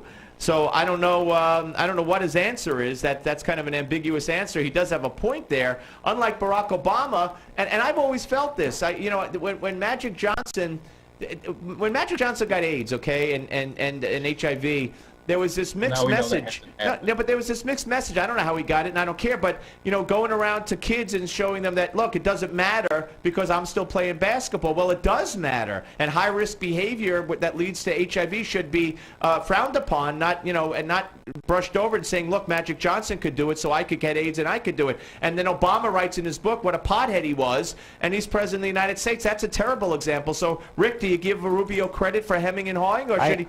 I'm not so sure that kids are looking up to Marco Rubio. Apparently, he's more certain of it than I am. No, I don't give credit to anybody who hems and haws. Look, you know, we all come of a certain generation, those of us from the 60s and beyond. And yeah, we did. We inhaled. Come on, folks, let's get serious. David, should he have said yes or no? Quickly. Yeah, I think he could have had a definitive statement, and Bill Clinton had been. All right. David Youngman and Rick Unger, who'll be back later. Both of you will. Thank you. When we come back, we will be joined by Ben Jacobs' Daily Beast, and we'll talk about Michael Sam. Is he Jackie Robinson? The Steve Malzberg Show. Remember the happy days when he said everyone gets health insurance. But now, Congress says 7 million Americans will lose their health insurance, and your insurance rates could increase by 200%. Some health plans even get hit with a 40% tax and over $700 billion in Medicare cuts. So now, we're really sad. But you can be happy again by getting the Obamacare Survival Guide. It's already a #1 New York Times bestseller, and over 500,000 Americans have gotten a copy. Newsmax says it's the best guide to the new law. You can get your copy at Obamacare911.com. It gives you the tips, strategies, and loopholes you need to know. Get your copy of the Obamacare Survival Guide at stores everywhere for $19.95, or get the internet-only offer of just $4.95 and save $15. Go to Obamacare911.com to claim your copy now. Meet John and Nancy.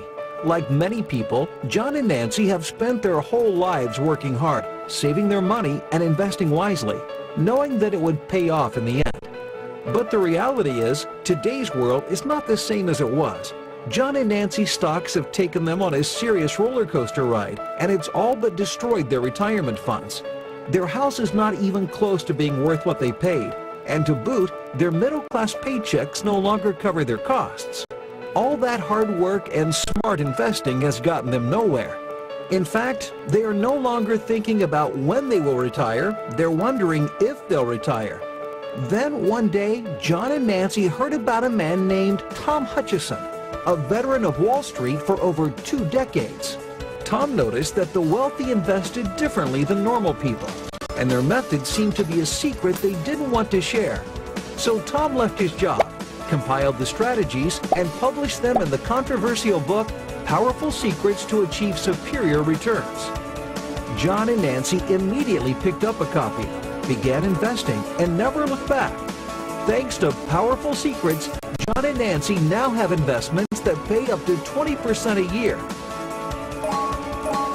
They learned about unique tax-advantaged investments, and their favorite chapter revealed a strategy that anyone can use to turn $50,000 into $1 million.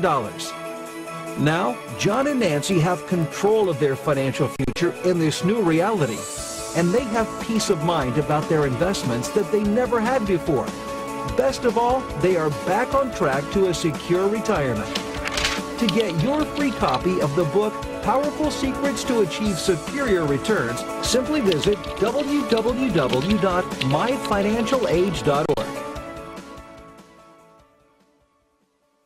What you don't know about Pope Francis will shock you. Bestseller, Francis, a Pope for Our Time, tells the real story. Newsmax says Francis, a Pope for Our Time, rips off the shroud of mystery about this man. Now Newsmax has a special offer for Francis, a Pope for Our Time. Get it for just $9.95 and save $12 off the cover price. Plus, we'll send you a free 1-year subscription to Newsmax magazine. That's a $40 value for free. Order now at popesagenda.com.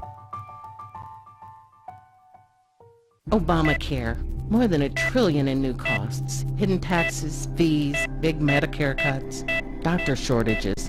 How can we survive? To know Obamacare is to survive Obamacare. The Obamacare Survival Guide tells you everything you need to know to protect yourself, your family, your business. The Obamacare Survival Guide at bookstores everywhere. Special internet-only offer right now at Obamacare911.com.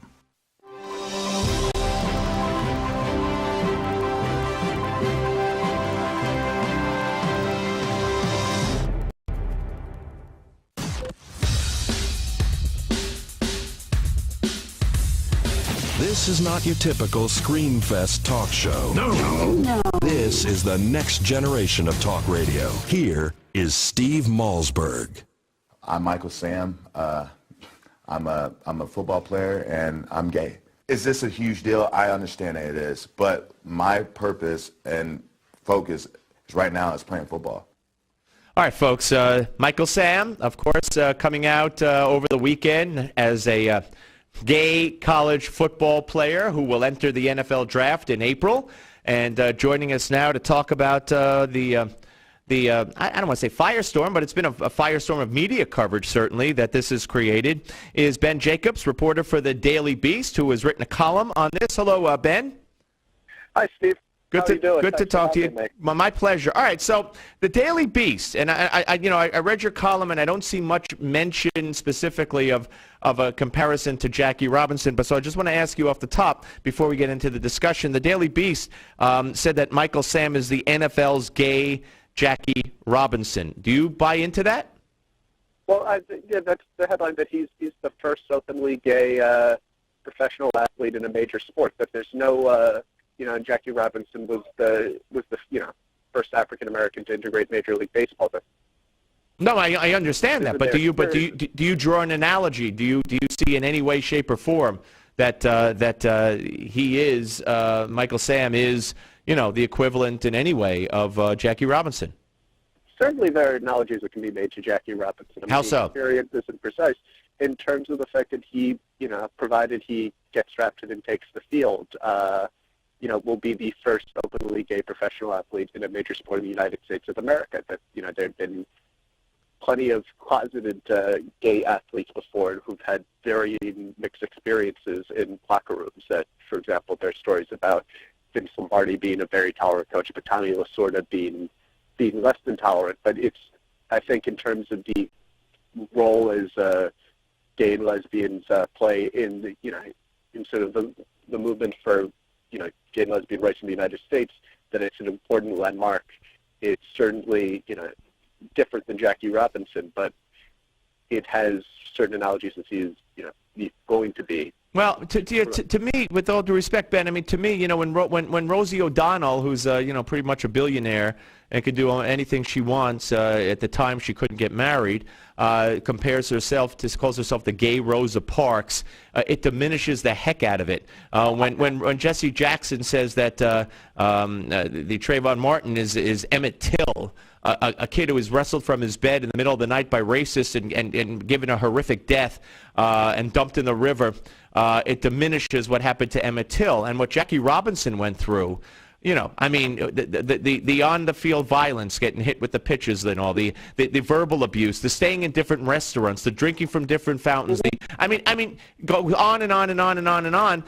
To bring his name up and say that this young man is in any way, shape, or form like Jackie Robinson just diminishes, in my view, what Jackie Robinson stood for and what he went through. Jackie Robinson certainly went through a lot, but I think the fact that this is a milestone and a landmark step, that just because the comparison, I don't think is intended to be exact or is exact, that just because Michael Sam would be the first openly gay professional athlete doesn't mean he'd go through the same barriers and obstacles that Jackie Robinson went through, but it's still a landmark, it's still a milestone, it's still a first, and that's a good and discrete comparison, that the comparisons don't have to be precise and exact, that Michael Sam may not deal with racism from the Philadelphia Phillies, may not deal with the Eddie Stankies of the world, but it's still it's still a milestone and a landmark, and it's still a first in professional sports. Well, to me, it's like calling every anti-Semite Hitler. I mean, it just diminishes what Hitler did, and I just don't get it. But let's talk about you have the NFL Players Association executive director today blasting a group of anonymous NFL general managers and executives who reportedly believe that Sam has damaged his draft status, his stock, by announcing that he's gay. I have to believe that there's a method to his madness. I mean, we're talking about, Defensive Player of the Year or co-Defensive Player of the Year in his division, which is a very good division. No, don't take that away from anybody. But here's a guy who's a middle rounder at best, and here he knows, he had to know that he is going to scare away many, many teams. If for no other reason, why would the team need the headache of a middle rounder who's not a superstar, who may not make that much of a difference, who doesn't stand out in any way than the guy they could pick instead? Why would a team want the circus, the media circus focus and attention that this will bring on a team? Well, I think that the teams have concerns over the media coverage, but you can draw a comparison to another middle round defensive player, probably a little bit better last year, Manti Te'o, with the catfishing, that there's certainly going to be attention and a media circus immediately around it. But it's a story with no second act. That it's a big deal now. It's a landmark announcement now that he's coming out of the closet. But after his first game, it becomes less of an issue. You really believe it? Because was it less of an issue with Jackie Robinson? I mean, you think this is going to go away after he takes the field? You don't think if he's pulled, if he's not played, if there's a controversy in the locker room or perceived controversy in the locker room, or maybe this guy perceives a controversy in the locker room? I mean, you don't think this scares teams away at all? You think this is over and done once he takes the field?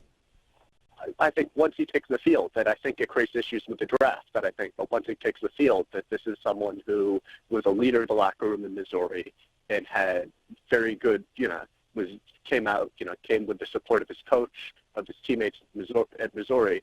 That this is the type of issue that I think should fade away as he's the first. That they'll be second, they'll be third.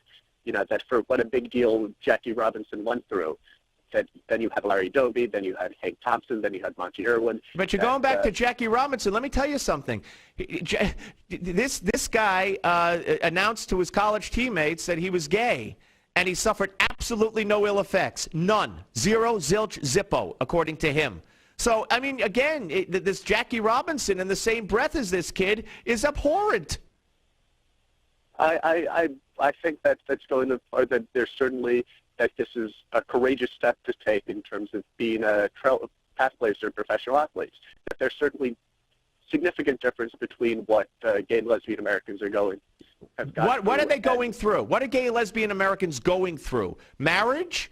I mean, my God, what blacks were going through when Jackie Robinson came up, there's absolutely no compare. That's what I don't get. That's what I don't understand, how you diminish, how the left is diminishing what blacks went through then, what Jackie Robinson went through then. It killed him. It brought him an early grave in the minds of his family and most people. I mean, I just don't get the comparison.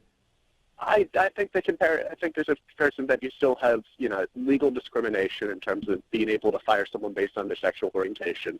That it's still a different thing. That just because of the fact that that discrimination may not be as extreme or pervasive doesn't mean that there still isn't discrimination, and that that it isn't as historic for Michael Sam's step. That this was a first moment. Historic moments, that it's certainly happening in different ways in different steps, but because there's similarities, it doesn't mean Michael Sam is Jackie Robinson. It doesn't mean that every step in their lives has to be the same or shouldn't be the same, but that he's the first openly gay player in the same way that Jackie Robinson was the first African American to break the color barrier in 1947. That this is not, explicitly comparing any other aspects, but it's a first, it's a milestone, it's a landmark, and it's noteworthy for that. We're talking to Ben Jacobs, a reporter for the Daily Beast. Well, it's actually not the first. As you point out, there's a soccer player, also the basketball player who came out, Jason Collins, although he wasn't with the team when he came out, and his career is probably over because he was a journeyman player who didn't have any real value to a team, they decided. So he's not the very first. He's the first in this position. He's the first in the NFL. Openly in a major team sport, that in terms of baseball, football, basketball. Well, yeah. Well, again, Colin. Again with Collins, who was a free agent, wasn't technically on a team. So let me ask you this. Here's a situation where Jonathan Vilma backtracked on remarks that he had made previously. I heard those remarks yesterday, and then he went on some shows yesterday taking back what he had said. I guess he was pressured to do so. But he talked about, and this is a legitimate concern. I mean, I would think, and I've heard many people express this, and I've expressed this, if you're an NFL player, sure, you've played with gay players, but you don't know that you're playing with gay players. So you don't know that the guy standing next to you naked while you're naked might be attracted to you. So there's no tension. But if a guy makes a point to say, I'm attracted to men, what if some players feel that they're uncomfortable showering next to that person, undressing next to that person, just as they would being uncomfortable doing it next to a woman? I mean, could you understand that? And how would you solve that problem?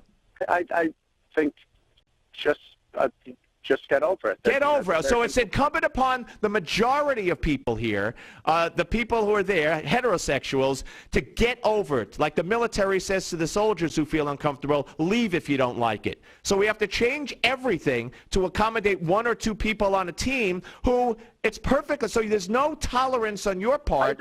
No tolerance on your part for the straight player, right? Next to the same guys they'd be showering next to at any other point. That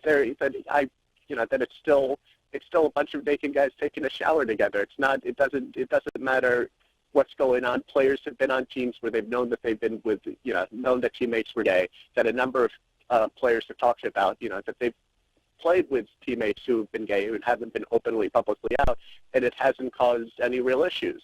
That if you look back to this is something. Well, you don't know. Well, you don't know that. Let's say, since we don't know that, since we don't know who the players are, and we don't know how the team handled it, then how do we know that some players who might have been uncomfortable were accommodated in return for not saying anything? How do we know that?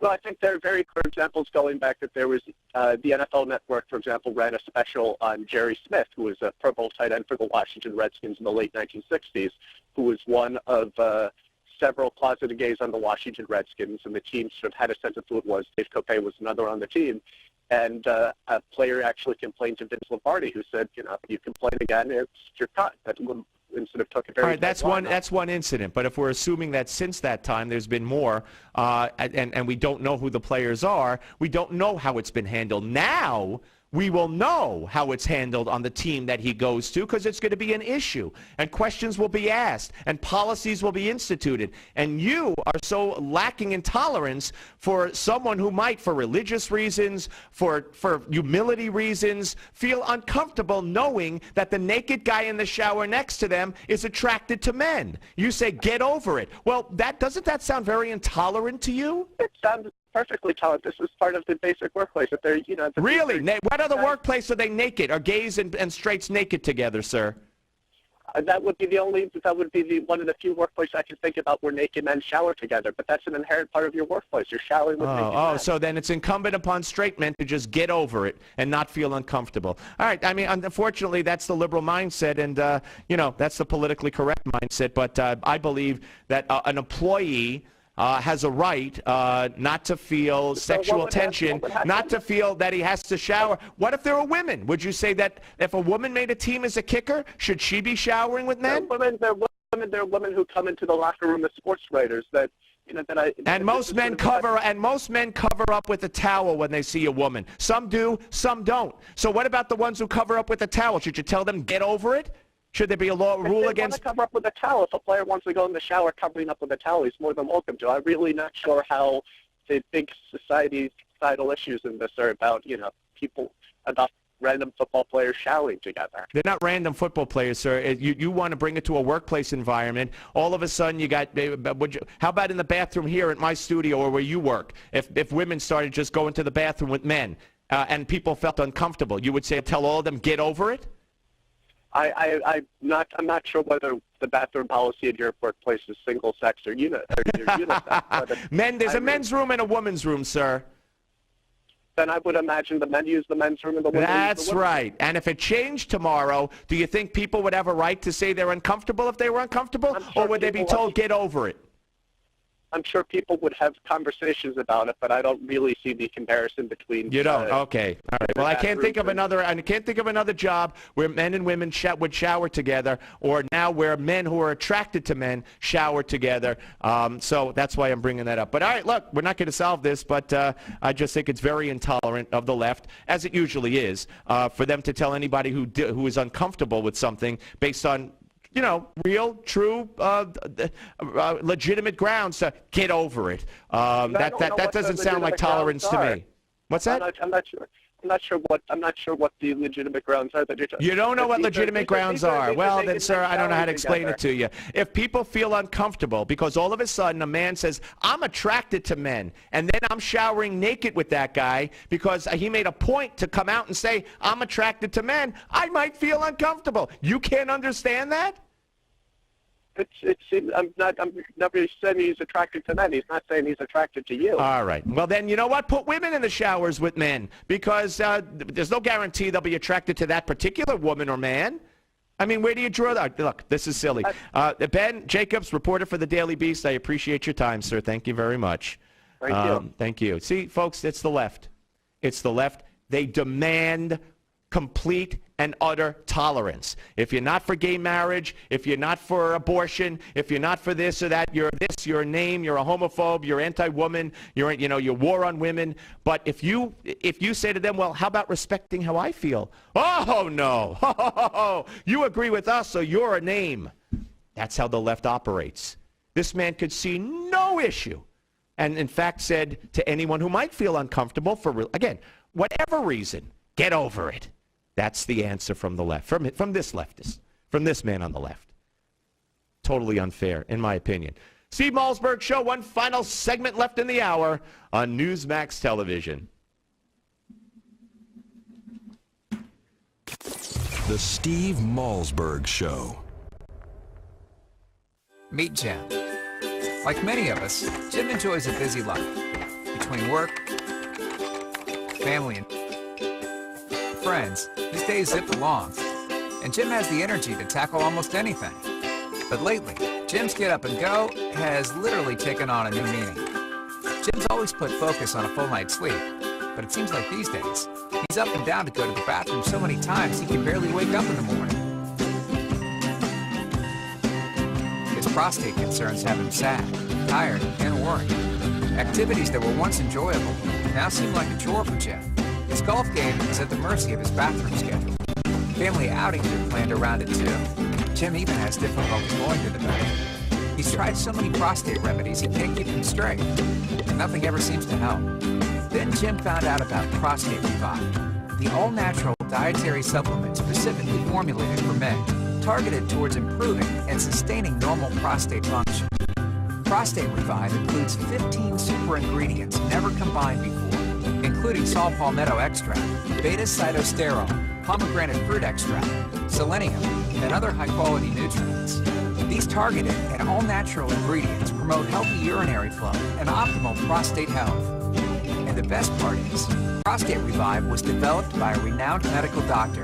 Dr. David Brownstein personally formulated Prostate Revive with one goal in mind, to promote a healthy prostate gland. Thanks to Prostate Revive, Jim's got his life back. He gets a full night's sleep every night, and his friends and his wife can't believe he's the same guy. He has his old energy back. No one has to wait for him. He doesn't even think about his prostate concerns anymore. Visit MedicSelect.com to take back your nights and improve your quality of life with Prostate Revive. Learn about our risk-free trial offer at prostaterevive.com/Jim. Newsmax Magazine is proud to present a special tribute to our 40th president, Ronald Reagan. It's a very special documentary and commemorative issue of Newsmax Magazine celebrating the centennial of President Reagan's birth. First, here's a video clip from the award-winning documentary, Rendezvous with Destiny. We're in the midst of a springtime of hope for America. You ain't seen nothing yet. Impulses of an evil empire. Tear down this wall. I believe that together we can keep this rendezvous with destiny. In the next several minutes, you will learn things about President Ronald Reagan that you've never seen, heard, or read before. Welcome to today's special Newsmax event celebrating the life and legacy of President Reagan. During this historic presentation, we will commemorate President Reagan's storied life. We'll revisit his 2 terms in office and recollect his proudest achievements and greatest challenges. Ronald Reagan's life reads like a fairy tale of success stories. He was an accomplished athlete, an honored veteran, a famous actor, the governor of California, and of course, our nation's 40th president. He called himself a citizen politician and only entered politics when he warned government was gaining too much power. By then he was age 54 with a successful career behind him. Twice elected President of the United States, Ronald Wilson Reagan was a contradiction to some. Once a Democrat, then a Republican. A champion of smaller government whose own government grew. A fiscal conservative who failed to balance the budget. His critics mistook his affability for weakness, but behind the smile and the charm existed an extraordinary leader with unique skills and bold and revolutionary ideas. We only had time to share just a few of the top defining moments in Ronald Reagan's presidency, but you'll get to see them all in Rendezvous with Destiny. By the way, the president's close relationship with the Pope is especially fascinating. You'll also learn how dealing with an alcoholic father helped shape Reagan's ability to negotiate. And if you ever wondered what the leader of the free world likes to get for the holidays, well, you'll find that out as well. So let's review today in this free offer. We are sending you a copy of Ronald Reagan, Rendezvous with Destiny, and the collector's limited edition of our issue commemorating the 100th anniversary of President Reagan's birth. Right now, when you subscribe to Newsmax Magazine, you can own both the DVD and receive the special Reagan 100th Birthday Commemorative Edition. That's $25 in bonus gifts when you subscribe. Go to newsmax.com/Reagan13 to subscribe today. Join the millions who read Newsmax Magazine every month.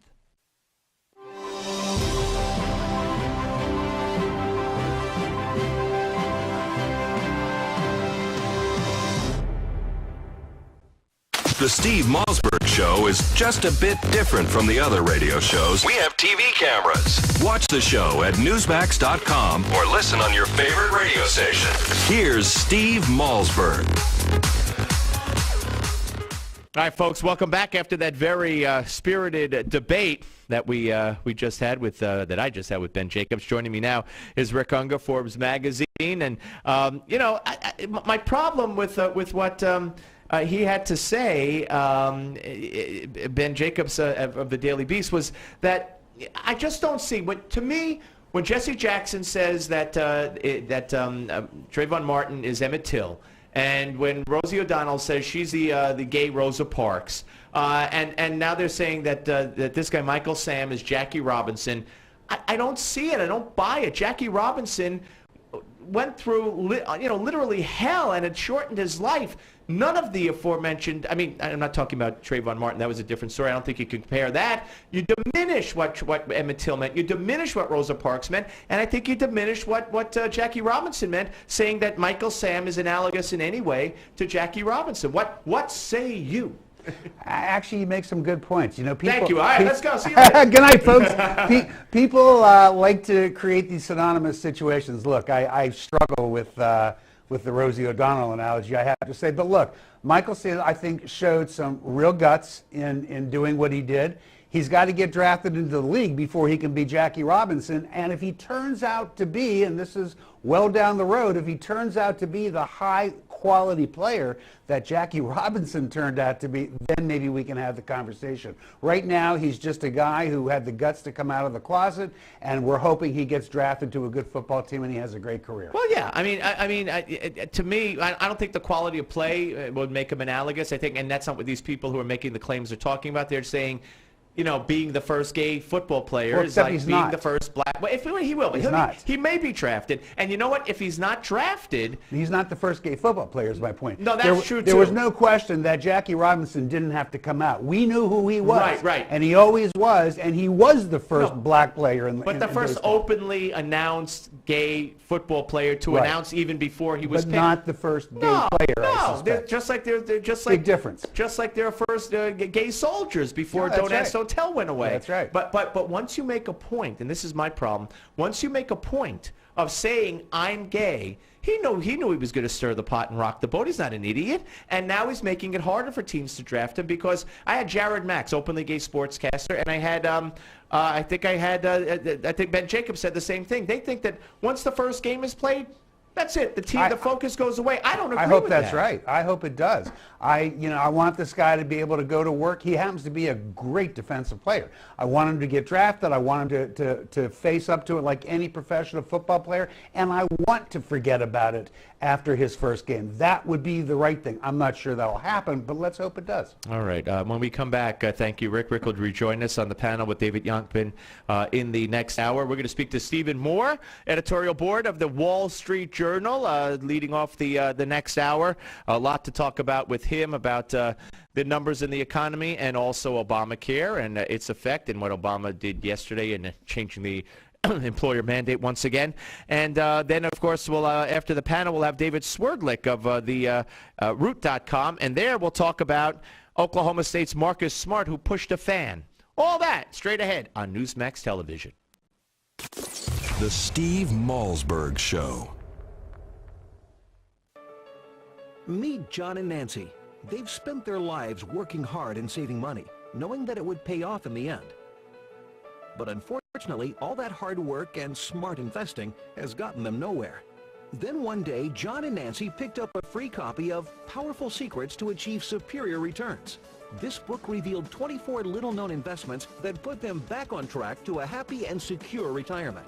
Get your free copy of Powerful Secrets at myfinancialage.org. Obamacare. More than $1 trillion in new costs. Hidden taxes, fees, big Medicare cuts, doctor shortages. How can we survive? To know Obamacare is to survive Obamacare. The Obamacare Survival Guide tells you everything you need to know to protect yourself, your family, your business. The Obamacare Survival Guide at bookstores everywhere. Special internet-only offer right now at Obamacare911.com.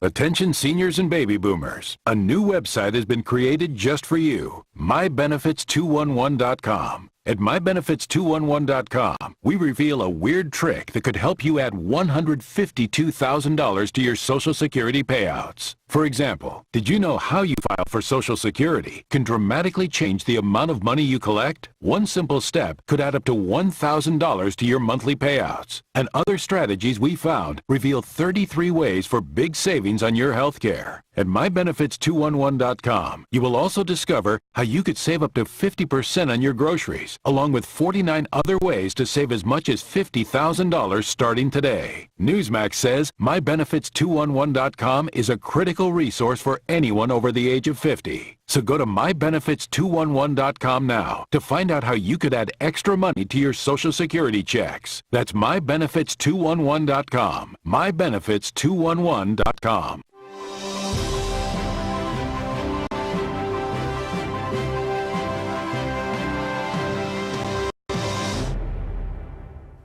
Hi, it's Steve Malzberg. Coming up on this hour of the Steve Malzberg Show, Stephen Moore will join us, the editorial board of the Wall Street Journal. We'll talk about the latest economic numbers and Obama changing Obamacare again. He'll have a lot to say on that. A college basketball player pushes a fan because he didn't like what he said to him during a basketball game. Is that acceptable? We'll talk to a columnist who says, yeah, under the circumstances, it is. I don't think it is, but we'll have that debate. Also on the panel, David Yonkman, Republican strategist, and Rick Unger of Forbes magazine. Don't go away. All that and much, much more straight ahead on this hour of the Steve Malzberg Show. 5, 4, 3, 2, 1. Broadcasting live from the Newsmax studios, this is the Steve Malzberg Show. Be a part of the action by calling toll-free 1-877-NEWSMAX. That's 1-877-639-7629. Or email Steve at malzbergshow@newsmax.com. Here is Steve Malzberg. All right, folks, I want to start with a report from the CBS News, which ran the other day. And this goes to, it was a CBS Evening News on Sunday, actually, and it takes an in-depth look at Seattle's Children's Hospital. And again, this is another example of what Obamacare is doing. And I know I'm repeating myself, and I know I'm a broken record, but the Republicans have to get this word out. Republicans need, just like Obama when he makes his signings or he goes on his campaign tours, which are not campaign tours, but they look like them, and he has all these people standing behind him, right? All these people affected by Obamacare, all these people affected by the minimum wage. Well, what the Republicans need to do on a day-by-day basis going forward between now and November is put forth every day a couple of people with these horror stories related to Obamacare. And I want you to watch one of those horror stories. This is cut 37. What began as an ear infection for 4-year-old Kate Fink soon became much more serious. Her mother, Sarah. She couldn't hear really at all in one ear, so that was really scary. Kate's eardrum had ruptured. Her doctor recommended a specialist at Seattle Children's Hospital. You have all the what if it's permanent, what if it's, untreatable. The care was authorized by Sarah's insurer through Washington State's Healthcare Exchange. This is an approval letter for the coverage. Yes. 4 days later, this is a denial. Exactly. That letter says the hospital is out of network. Is this an isolated incident? This is not an isolated incident. No. See, here's what's happening to people.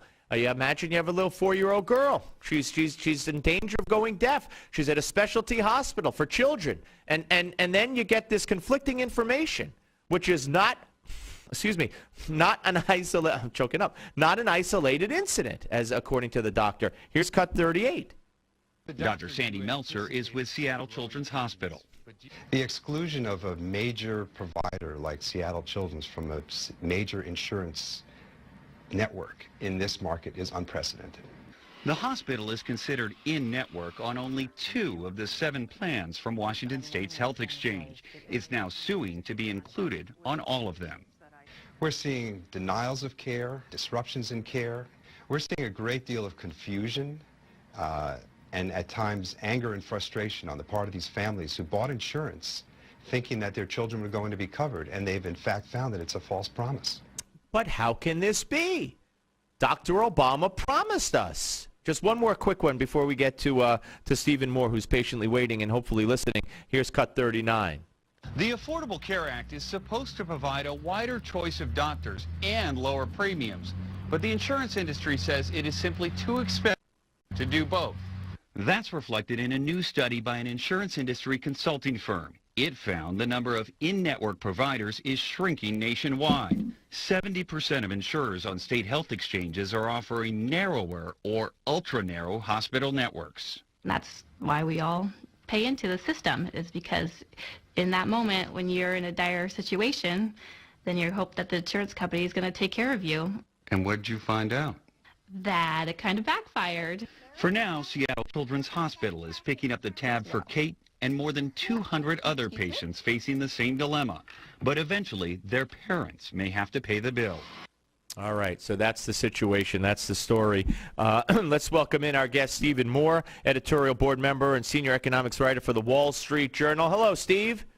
Hey, Steve. Great to be with you. Always great to talk to you. Thank you very much. So, I mean, this story, it tugs at your heartstrings, but there's thousands of these kinds of stories, and yet what we all have to realize is so few people have signed up for this Obamacare nonsense, and look at all the problems, and look at all the kids who are left without hospitals, and cancer patients left without oncologists. My goodness, if they ever had a successful website and sign up, we'd be in total chaos.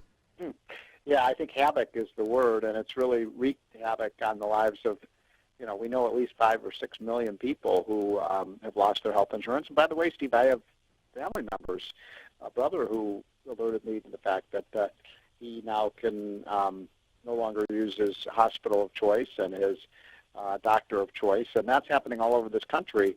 And it's a rude shock to people who thought this would be, a wonderful thing, and we just simply provide expanded insurance for people who don't have it. Now we're learning that, your own health insurance is very much in jeopardy of, if not being lost, at least being very much cheapened in terms of what doctors you can see and what treatments you can receive. Yeah, all right. Let's talk about what Obama did yesterday and announcing that the employer mandate for some companies, 50 to 99 employees, whatever, another delay, and the speculation, as you well know, Steve, is that the entire employer mandate might be delayed for 2-3 years. And of course, the purpose of that, I believe, would be to postpone the effects from being felt right before the 2014 election, and of course, leading into 2016.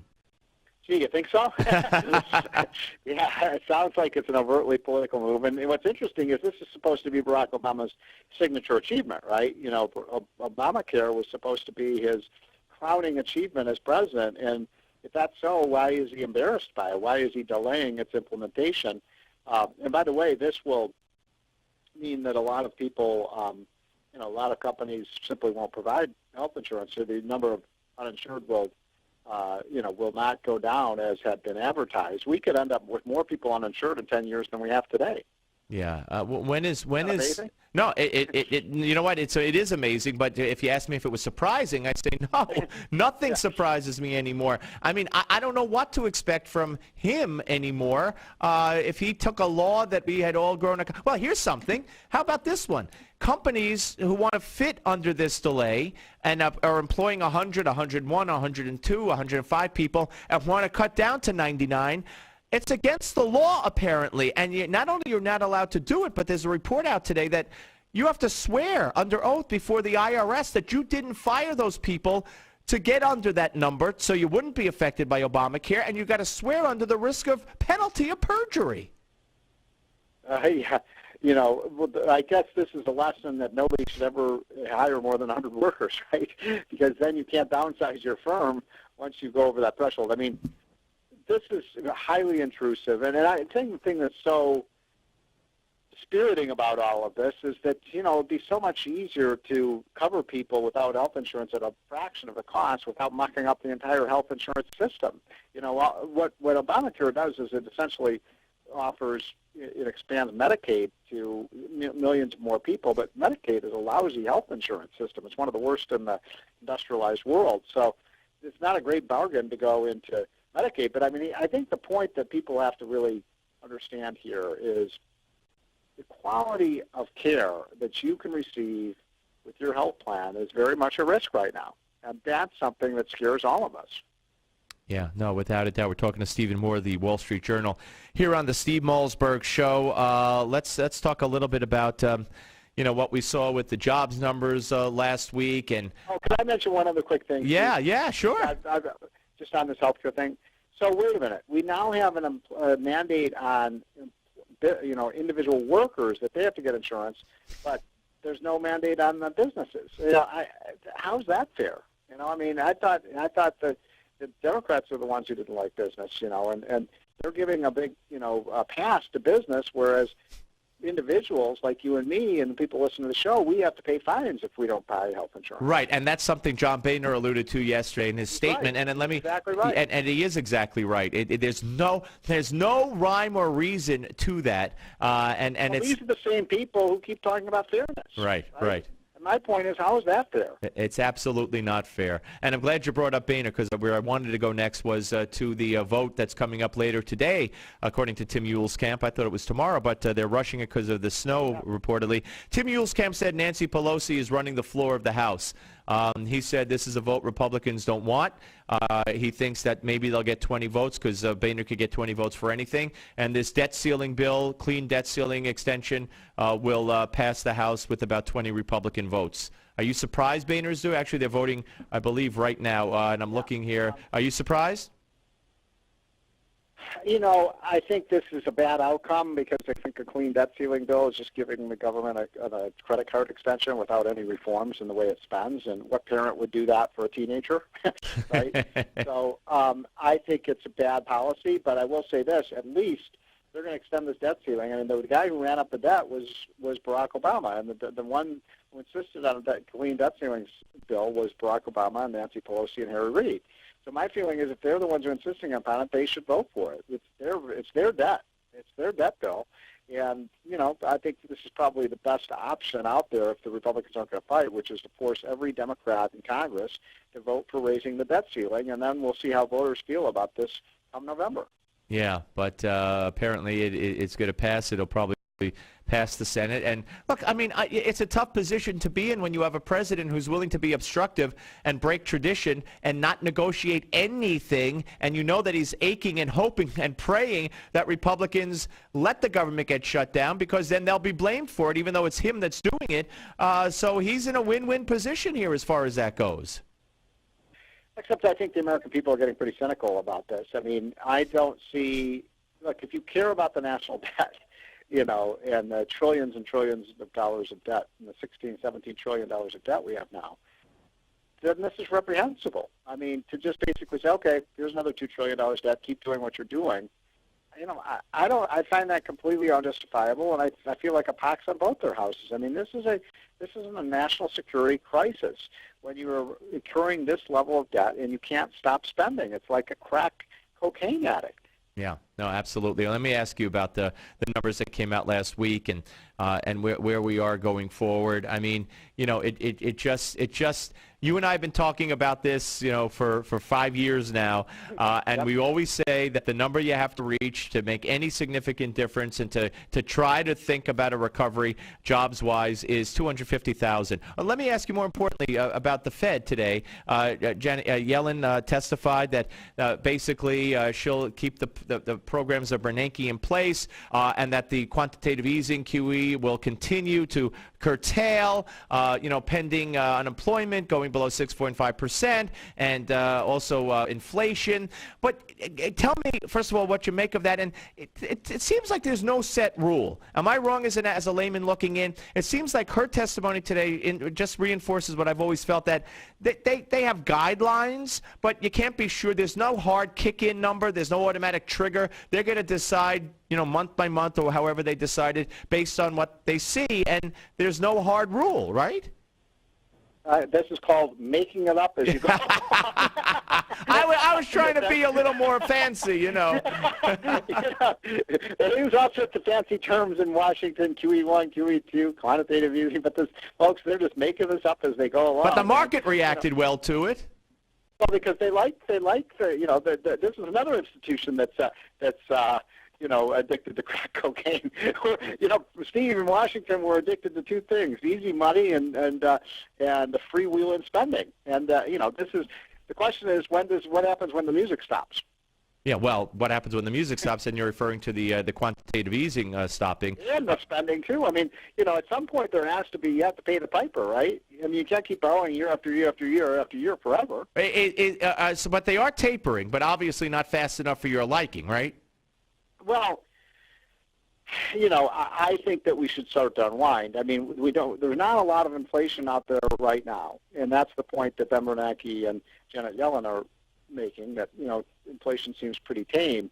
But we've never experienced this before. We've never had this is what we call a statistical outlier, this massive increase in money, and it keeps me up at night. I worry how this ends, and it's like being dropped from the 90th floor from a building out the window, and somebody saying at the 20th floor, "How's it going so far?" "Just fine."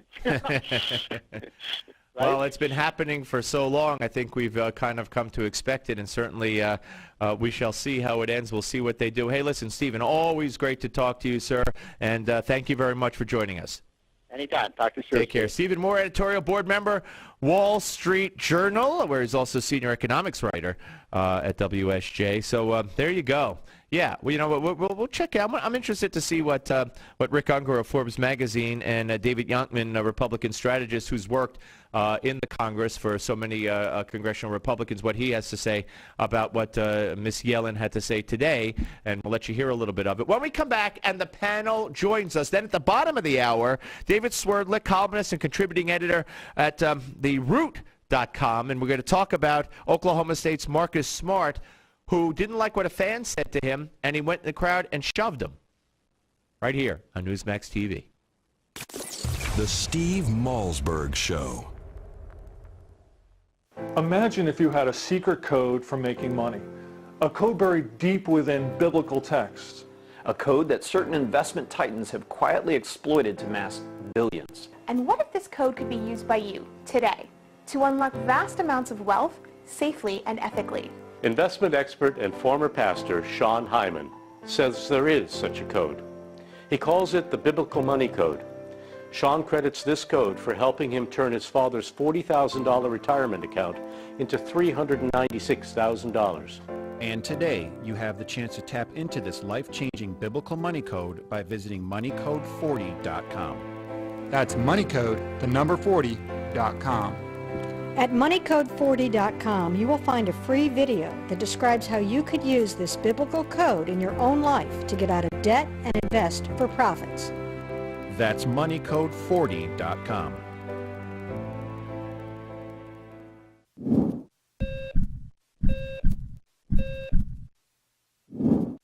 We're in the midst of an obesity epidemic, and I'm not surprised.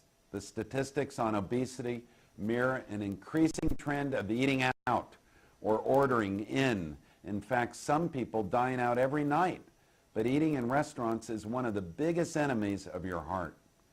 When you're in a restaurant, you don't really know what you're getting, and the calorie counts of many restaurant dishes are astronomical. In fact, some single dishes contain more calories than we should eat in an entire day. Eating in fast food restaurants is even worse. A diet of hamburgers, French fries, and shakes constitutes a fast lane to the emergency room. If you really want to help your heart, get in the habit of cooking simple meals at home. Here are 3 easy tips that will make your food taste better than even the best restaurant. Choose the best fruit in season. Your local farmer's market is a great place to start.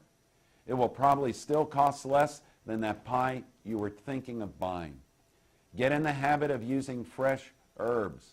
You can use them in egg white omelets or dust them on the fish you grill or bake. And for a light dessert, choose a square or 2 of dark chocolate that you and your spouse can enjoy. There are lots of ways to make your heart healthy, but there are also lots of ways to damage it. That's why I wrote Fix It, Dr. Crandall's 90-day program. In it, I'll tell you how to kickstart your metabolism every day, how to pick the best diet for you, how to stop hunger from sabotaging your diet, the 7 superfoods for your heart. I'm Dr. Chauncey Crandall, and thanks for watching this Heart Health Minute. He promised health care for everyone. But now, seniors are getting hit with more than $700 billion in Medicare cuts. Insurance costs are going up. Businesses say they can't afford Obamacare, so they'll pay big fines, and millions of employees could lose their health care. Plus, everyone pays hidden taxes and fees, as much as 40% on some health plans. But you can get the truth. Get the brand new book, The Obamacare Survival Guide. It's #1 on Amazon and a New York Times bestseller. Inside, you'll discover hundreds of loopholes, tips, and strategies to survive Obamacare now. Join the more than 250,000 people who've claimed their copy and get yours before it's too late. Go to Obamacare911.com. The Obamacare Survival Guide will give you hundreds of tips on how to save money and protect yourself. You can pick up your copy in bookstores for only $19.95 or have your copy rushed to your door for the internet-only price of just $4.95. Go to Obamacare911.com to claim your copy now.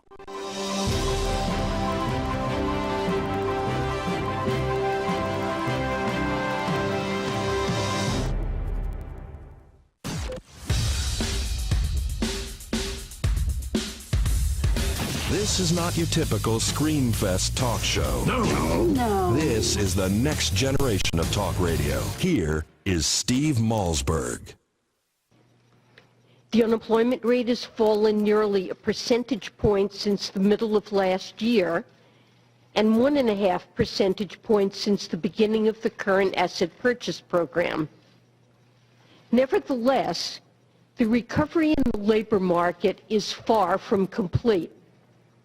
The unemployment rate is still well above levels that Federal Open Market Committee participants estimate is consistent with maximum sustainable employment. All right, folks, that's Janet Yellen testifying, the head of the Federal Reserve, testifying before the Congress today. People on Wall Street were on pins and needles waiting to see what she would say, and the market responded by going up almost 200 points on the Dow, 20 on the S&P, NASDAQ up also, and joining us now, rejoining us, David Yonkman, Republican strategist, and Rick Unger of Forbes magazine. Rick, basically she said we're going to keep the QE in place. We'll cut back as we said we would, and we'll, play it by ear. Or as Stephen Moore just said, we'll make it up as we go along. Well, look, I mean, I think there was nothing shocking about her testimony today, that she'd be continuing the policy that existed under Ben Bernanke. She did, after all, create that policy with Bernanke, right. So not shocking. I do have to say one thing about what Stephen said. I was listening in the last segment. Monetary policy, it's not as simple as, well, you just wait and see what happens. Monetary policy is an art. It's clearly not a science, and it is all about feeling when the right time is to put the brakes on things like this. If you miss it, bad things can happen. If you get it right, it's a wonderful thing. And David, you think that, obviously the market was satisfied with what she had to say. Oh, yeah. No, I agree with Rick here. That I'd just add that it's a science and an art. And I think for the quantitative easing to continue, it's the only thing propping up prices where they are right now, instead of hitting a period of deflation. She rightfully said unemployment is creeping back upward at a very slow pace, and it's mostly because people are dropping out of the workforce. And but I think, contrary to what Janet Yellen was saying with the administration, and they are looking forward to another 10 years of Obamacare when 2 million jobs drop off out of the market. So That's not true. I'm really curious about what the administration is going to say about this. See, you got to be careful about this. Nobody is saying that 2 million jobs are going to go away. What right, the CBO What the CBO report said was that the equivalent, and actually it's 2.5 million. The equivalent of 2.5 million man-hours of full-time jobs would go away because workers would voluntarily choose not to work. Now, I have some problems with it, and I've written about it, and I've been very open about my concerns about this, but it troubles me deeply when, by the way, you're still on the last meme that the Republicans were using. They've gotten over it, and they're on to a new one because it was so false. Wow. Well, no. The head of the CBO testified that, in fact, Obamacare creates an incentive not to work. Yeah, and that's the problem. I agree. That's the problem. So let's lay it out that way. Let's not pretend that 2.5 million jobs are being cut. No, that's not what he said. He said, wait, let Dave go. Go ahead, Dave. What? David, go ahead. These people don't have a choice in the matter. Well, sure they have a choice in the matter. What is their choice? Can they decide to work more? Can they decide to? Where are these jobs going to Dave, I'm afraid that's not the issue that's on the table here. Can they decide to work more? I don't know. You'd have to go to their jobs and see if their employers Not if there aren't any jobs available. But we're any man hours available. If you can foresee whether there's going to be more hours from them, because this is a projection out to 2025, awesome. I can't do that. I'm not that skilled. But you can't make the statement that 2 million jobs are going away when that's not what the CBO said. Steve's point is correct. You can have an argument over whether or not people are being disincentivized to work, and I think that's a very legitimate argument. Let's talk. Disincentivized. The jobs aren't there. The man hours aren't there. Does OMB testify that these man hours are going away? Right. If man hours are going away by definition, I mean, if a company has, if in a day a company has 30 man hours in a day in a small company, and some of those go away, then there's less hours for those employees to work. Are you agreeing or disagreeing that the report, the CBO report, specifically referenced a voluntary cutback of hours? It's a pretty big distinction from what you're now saying. Hours that go away because you're being laid off is a very different thing than workers being disincentivized to drop hours because it ends up being a better deal for them to take the subsidies. Right. I believe the CBO report talked about the voluntary, but in the long run, we know that we've already seen where jobs where employers are being, they're going to have to swear to the IRS under oath that they're not cutting jobs because of Obamacare. Separate issue.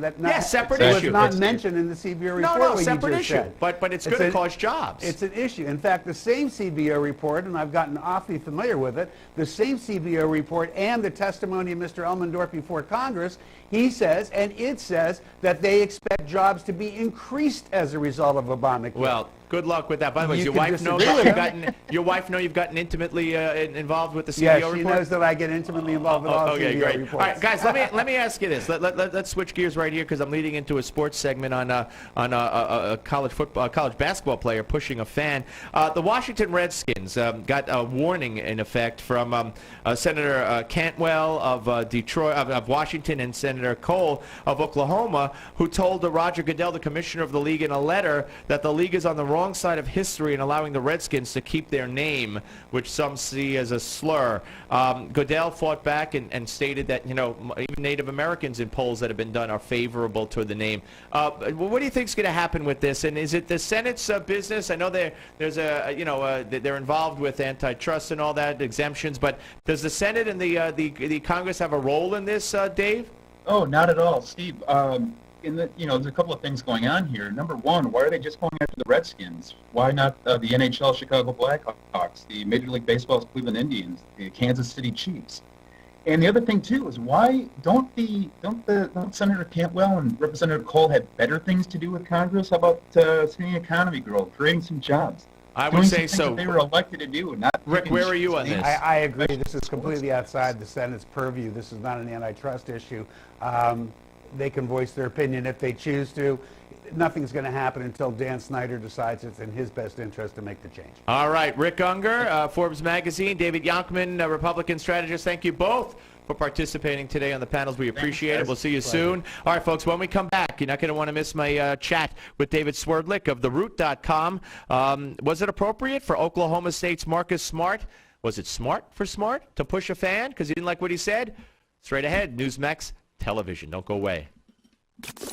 The Steve Malzberg Show. Attention seniors and baby boomers. A new website has been created just for you. MyBenefits211.com. At MyBenefits211.com, we reveal a weird trick that could help you add $152,000 to your Social Security payouts. For example, did you know how you file for Social Security can dramatically change the amount of money you collect? One simple step could add up to $1,000 to your monthly payouts. And other strategies we found reveal 33 ways for big savings on your health care. At MyBenefits211.com, you will also discover how you could save up to 50% on your groceries along with 49 other ways to save as much as $50,000 starting today. Newsmax says MyBenefits211.com is a critical resource for anyone over the age of 50. So go to MyBenefits211.com now to find out how you could add extra money to your Social Security checks. That's MyBenefits211.com. MyBenefits211.com. Meet John and Nancy. Like many people, John and Nancy have spent their whole lives working hard, saving their money and investing wisely, knowing that it would pay off in the end. But the reality is, today's world is not the same as it was. John and Nancy's stocks have taken them on a serious roller coaster ride, and it's all but destroyed their retirement funds. Their house is not even close to being worth what they paid, and to boot, their middle-class paychecks no longer cover their costs. All that hard work and smart investing has gotten them nowhere. In fact, they are no longer thinking about when they will retire, they're wondering if they'll retire. Then one day, John and Nancy heard about a man named Tom Hutchison, a veteran of Wall Street for over 2 decades. Tom noticed that the wealthy invested differently than normal people, and their methods seemed to be a secret they didn't want to share. So Tom left his job, compiled the strategies, and published them in the controversial book, Powerful Secrets to Achieve Superior Returns. John and Nancy immediately picked up a copy, began investing, and never looked back. Thanks to Powerful Secrets, John and Nancy now have investments that pay up to 20% a year. They learned about unique tax-advantaged investments, and their favorite chapter revealed a strategy that anyone can use to turn $50,000 into $1 million. Now, John and Nancy have control of their financial future in this new reality, and they have peace of mind about their investments that they never had before. Best of all, they are back on track to a secure retirement. To get your free copy of the book, Powerful Secrets to Achieve Superior Returns, simply visit www.myfinancialage.org. What you don't know about Pope Francis will shock you. Bestseller, Francis, A Pope for Our Time, tells the real story. Newsmax says Francis, A Pope for Our Time, rips off the shroud of mystery about this man. Now Newsmax has a special offer for Francis, A Pope for Our Time. Get it for just $9.95 and save $12 off the cover price. Plus, we'll send you a free 1-year subscription to Newsmax magazine. That's a $40 value for free. Order now at popesagenda.com. Obamacare. More than $1 trillion in new costs. Hidden taxes, fees, big Medicare cuts, doctor shortages. How can we survive? To know Obamacare is to survive Obamacare. The Obamacare Survival Guide tells you everything you need to know to protect yourself, your family, your business. The Obamacare Survival Guide at bookstores everywhere. Special internet-only offer right now at Obamacare911.com.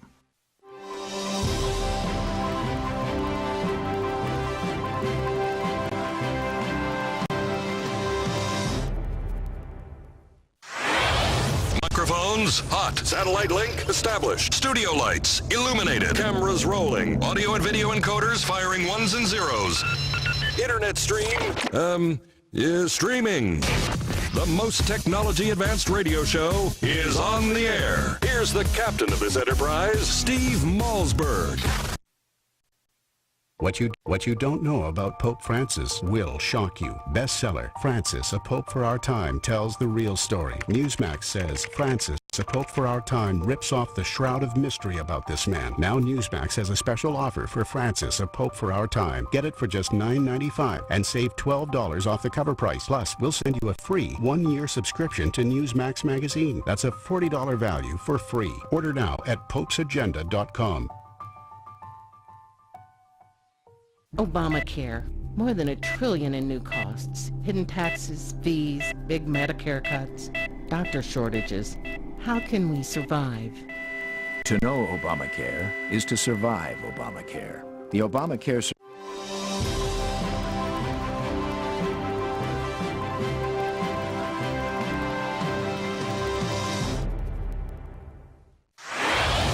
Microphones hot. Satellite link established. Studio lights illuminated. Cameras rolling. Audio and video encoders firing ones and zeros.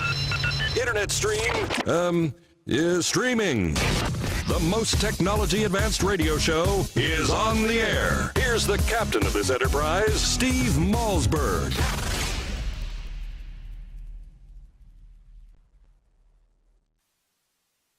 I let my emotions get the best of me. Just can't let that happen again. It's something I have to learn from, a lesson I have to learn from. The consequences that are coming with it, I'm taking full responsibility. No fingers pointing. This is all upon me. And, I just want to say truly apologize to those that are very important to me. I feel like I let my teammates down. These guys mean a lot to me. And not to be able to be out there with them is a big, it hits me in my heart. I have a lot of people that look up to me, a lot of little kids. So, once again, like I said, I truly apologize. All right, folks, welcome back to the Steve Malzberg Show. That's Oklahoma State college basketball star Marcus Smart. And some might say what he did was not live up to his last name. He's been suspended for 3 games for shoving a Texas Tech fan in the final seconds of Saturday's game.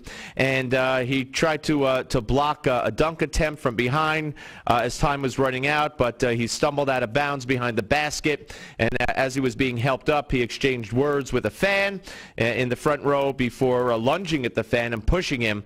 And that was that incident. Joining us now to talk about that and much, much more is David Swerdlick, columnist and contributing editor for TheRoot.com. Hello, David.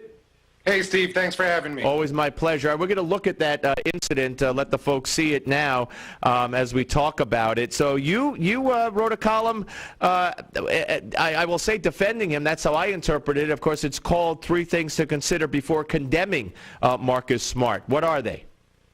Well, I was defending him, definitely, and I think the things I was trying to point out was not that what he did was okay. As you said, it wasn't smart, but I think, number one, what was clear when you watched the entire replay was that something was said. I mean, more facts have come out since that article came out, but, it was clear that Smart was about to head back into the game, and he whipped around when he heard something said by a fan. That fan was Jeff Orr. It was reported initially that the comment or the taunt might have been racial. Now, of course, both Orr and Smart say that it wasn't, so thankfully that wasn't the case.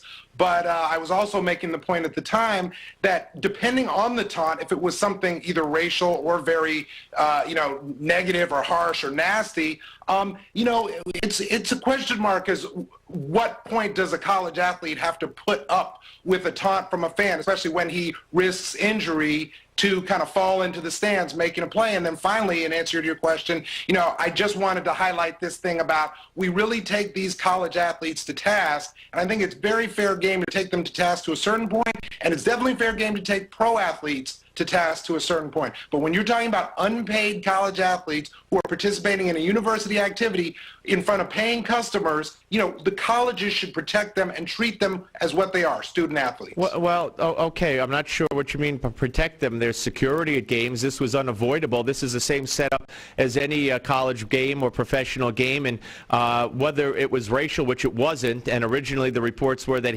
Smart, claimed it was racial. When investigations were done, photographers, fans, the person himself who got pushed, all of them said that there was nothing racial about the comment.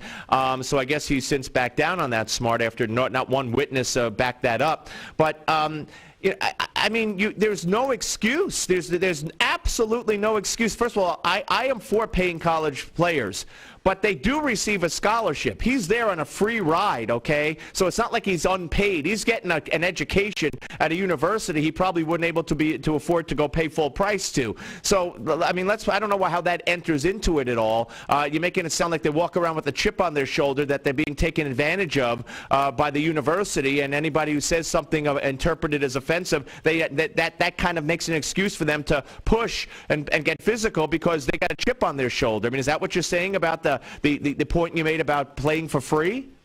No, and actually maybe we're on the opposite side of that specific point, right? Because I'm actually not in favor of paying college athletes. I do think, as you pointed out, that a college scholarship is a benefit to a student who wants to bring their athletic or their academic or their musical talents to a school, and the school is giving them something in exchange for them coming to that school. But they're not being paid a salary or a stipend or any kind of a percentage of the money that they're bringing into these major college sports programs, and I'm not advocating that they are, and when you read any polls, most Americans are not in favor of that. So but how does that enter into this? How does that enter into his defense? Because for two reasons. One, when this first broke on Sunday night, people were comparing it to situations like the Malice at the Palace and other incidents in pro sports. But to me, when you're talking about a college student, I think the university has to do everything it can not to throw their student under their bus. This is not an employee. It's a student. He's not a kid in the sense that he's a legal adult, but he is a college student just like every other student on that campus. And the university should be protecting them, not throwing them out there for the media, etc. Now, in terms of what... Wait, I don't understand. I don't understand. How'd they throw him under the bus? In other words, you use that in defense of his getting physical, and I don't understand how that not getting paid and not getting a stipend excuses him in any way or takes it or lessens the effect or the seriousness of what he did. I don't get that. No. No. Clearly, based on the facts that we know now, Steve, that there was no cause for Smart to shove the fan. And I think Smart should be very thankful to his teammates for grabbing him, getting out of the situation before it escalated. I think that to that fan's credit, what was initially reported as racial turned out to be it was not a racial comment. That said, I do think that fan should come under the similar scrutiny to Smart, because why a guy dives into the stands after a ball and then you're taunting him, even no matter what you're saying, that you're talking about a grown man, a booster, in relation to a 19, 20-year-old student, number one. And then just the last point on that, Steve, would be that, again, it turned out that the university gave him a 3-game suspension. I think that's okay, that's reasonable. I would have gone ejection and 1 game, but fine. It's not going to ruin his season. But it did look for a moment like people were talking about this was just some horrific thing that had happened and that he should be out for the rest of the regular season. If that had happened, I think it would have been totally out of proportion. Well, see, no, I think a case could be made for that. I mean, if in real life, you want to talk about real life as a college kid,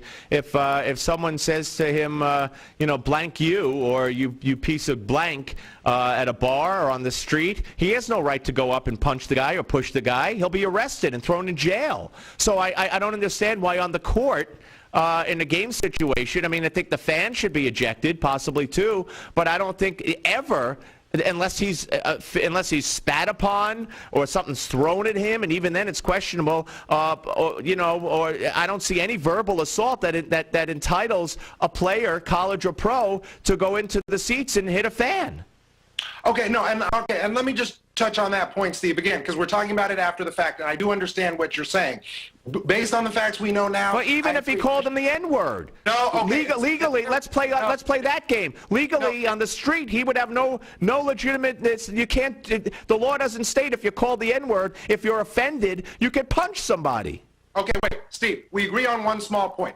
All bets are off when you're talking about out in the real world, on the sidewalk, in a bar, at a party. No, no matter whether you're 19 or 50 years old, you've got to be able to maintain your composure. When you dive out of bounds, making a play, you're being helped up, you're heading back onto the court, which clearly is shown in the video. If, this is a hypothetical, I agree it didn't happen, if he had been called the N-word, I don't think I can condemn him just for shoving the guy. It's not like he injured the guy or anything further got out of hand, thankfully for both sides.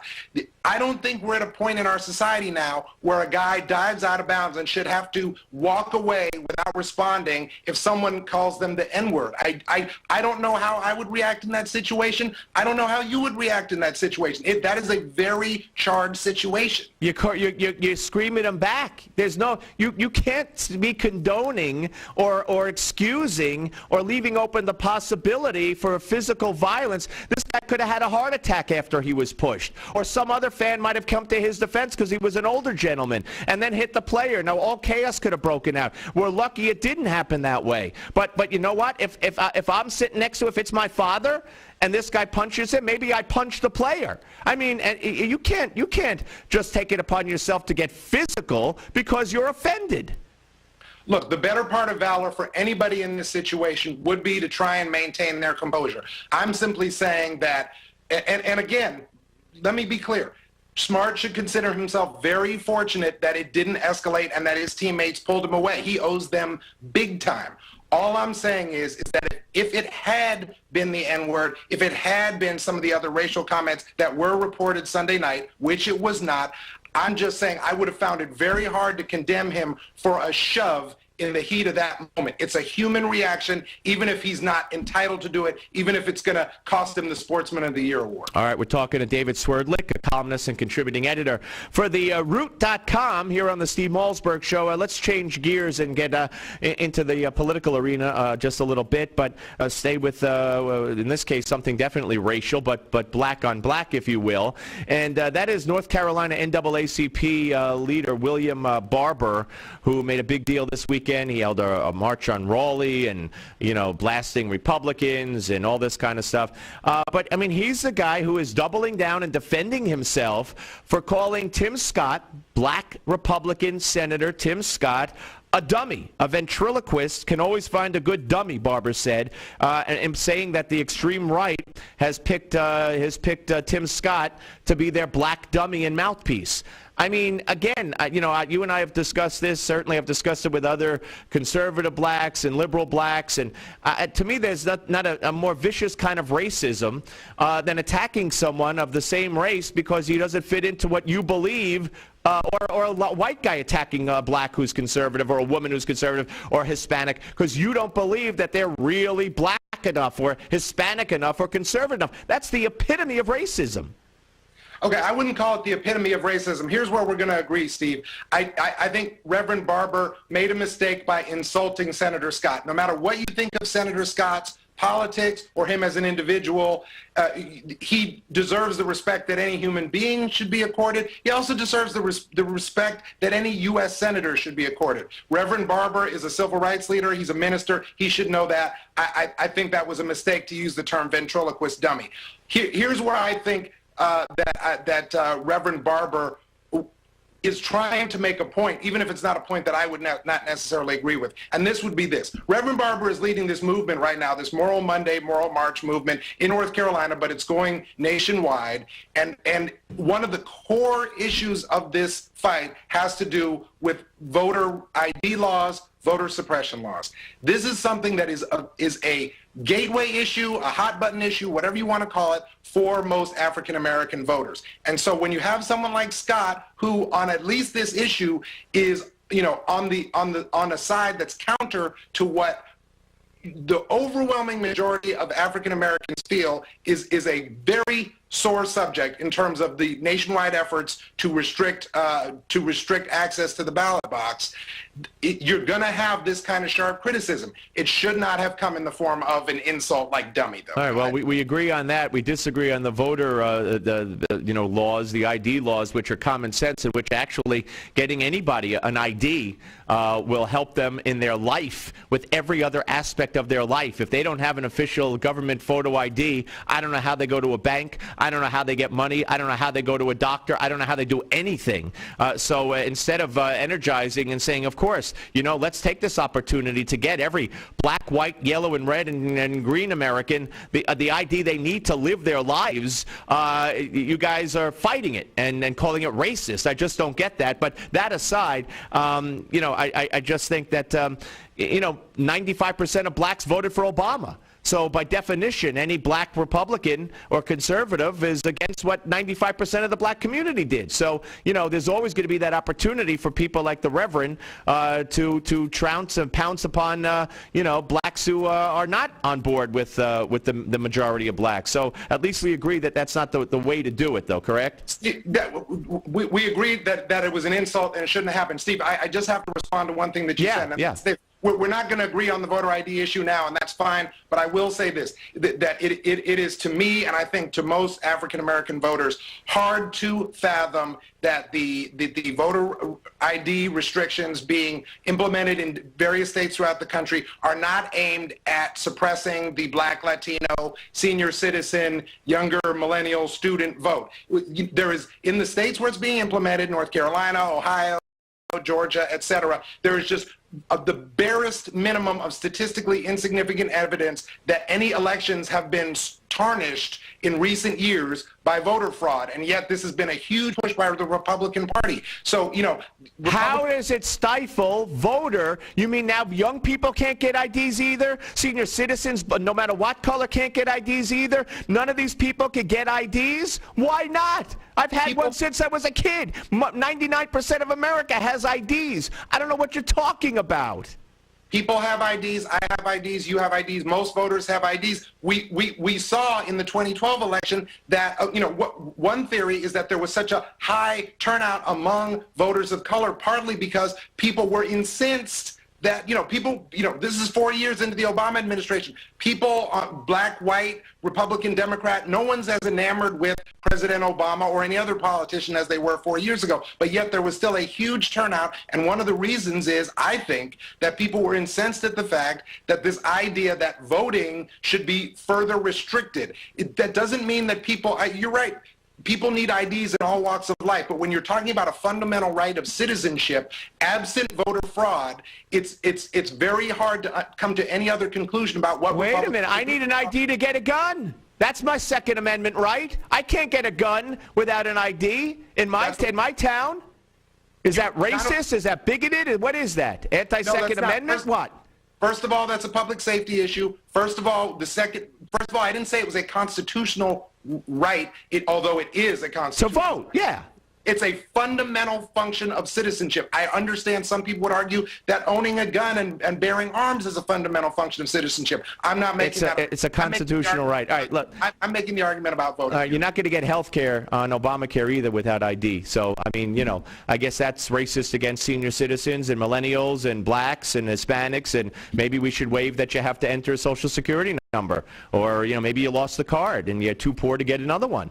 I mean, that's racist. I mean, come on, we could take this to the extreme. But anyway, and by the way, carrying a billy club as a Black Panther in front of a polling place and telling whites to go back, that's not racist according to this Justice Department. No, I agree with you about that. You want to ask my opinions? Yeah. Steve, on the Black Panther, the new Black Panther Party, the Philadelphia polling place, what was that, 2008? No, they should have been prosecuted. I'm not saying. All right, good. But I love ending on agreement. I love ending on agreement. Hey, David, great to talk to you. We'll talk to you soon. Thank you.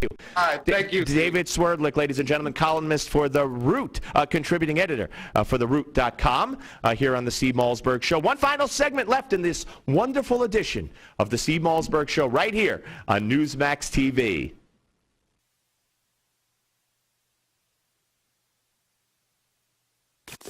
The Steve Malzberg Show. Meet Jim. Like many of us, Jim enjoys a busy life. Between work, family, and friends, his days zip along.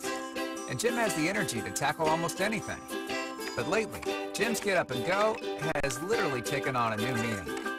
Jim's always put focus on a full night's sleep, but it seems like these days, he's up and down to go to the bathroom so many times he can barely wake up in the morning.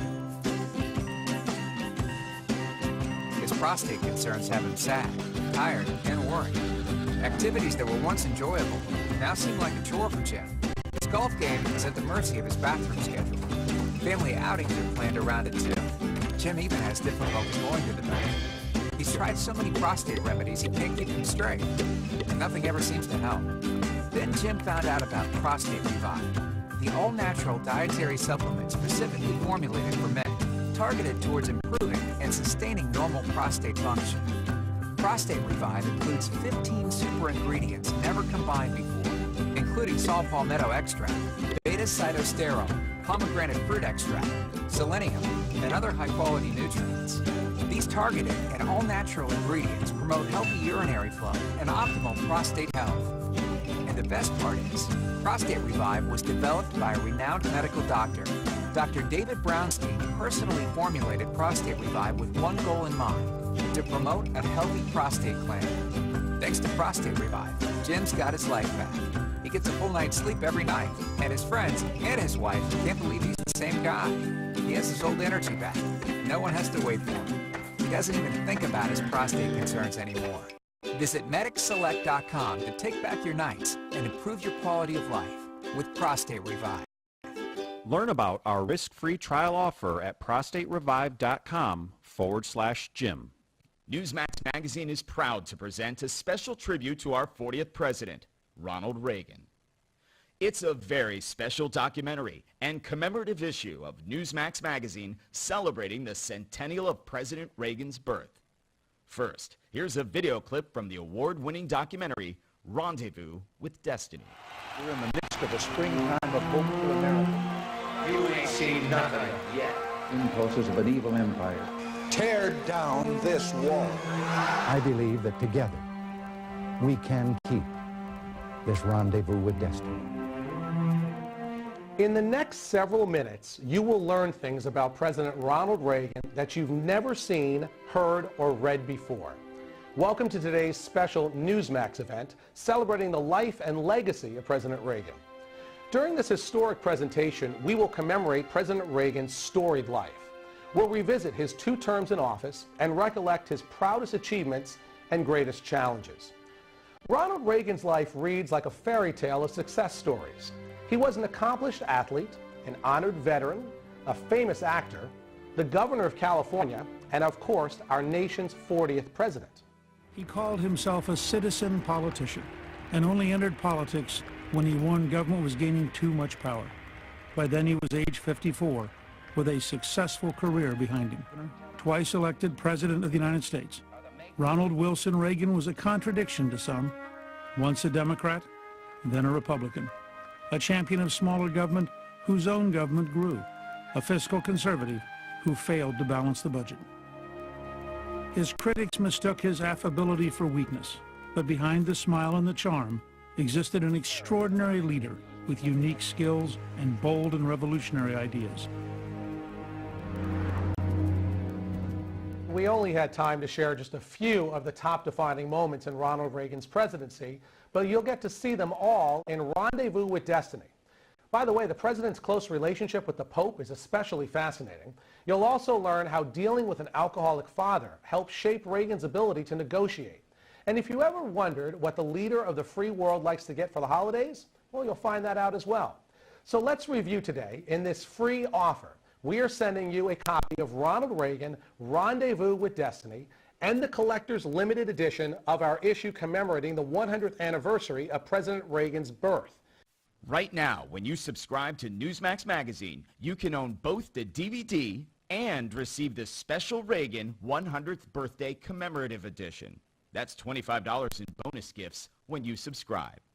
Go to newsmax.com/Reagan13 to subscribe today. Join the millions who read Newsmax Magazine every month.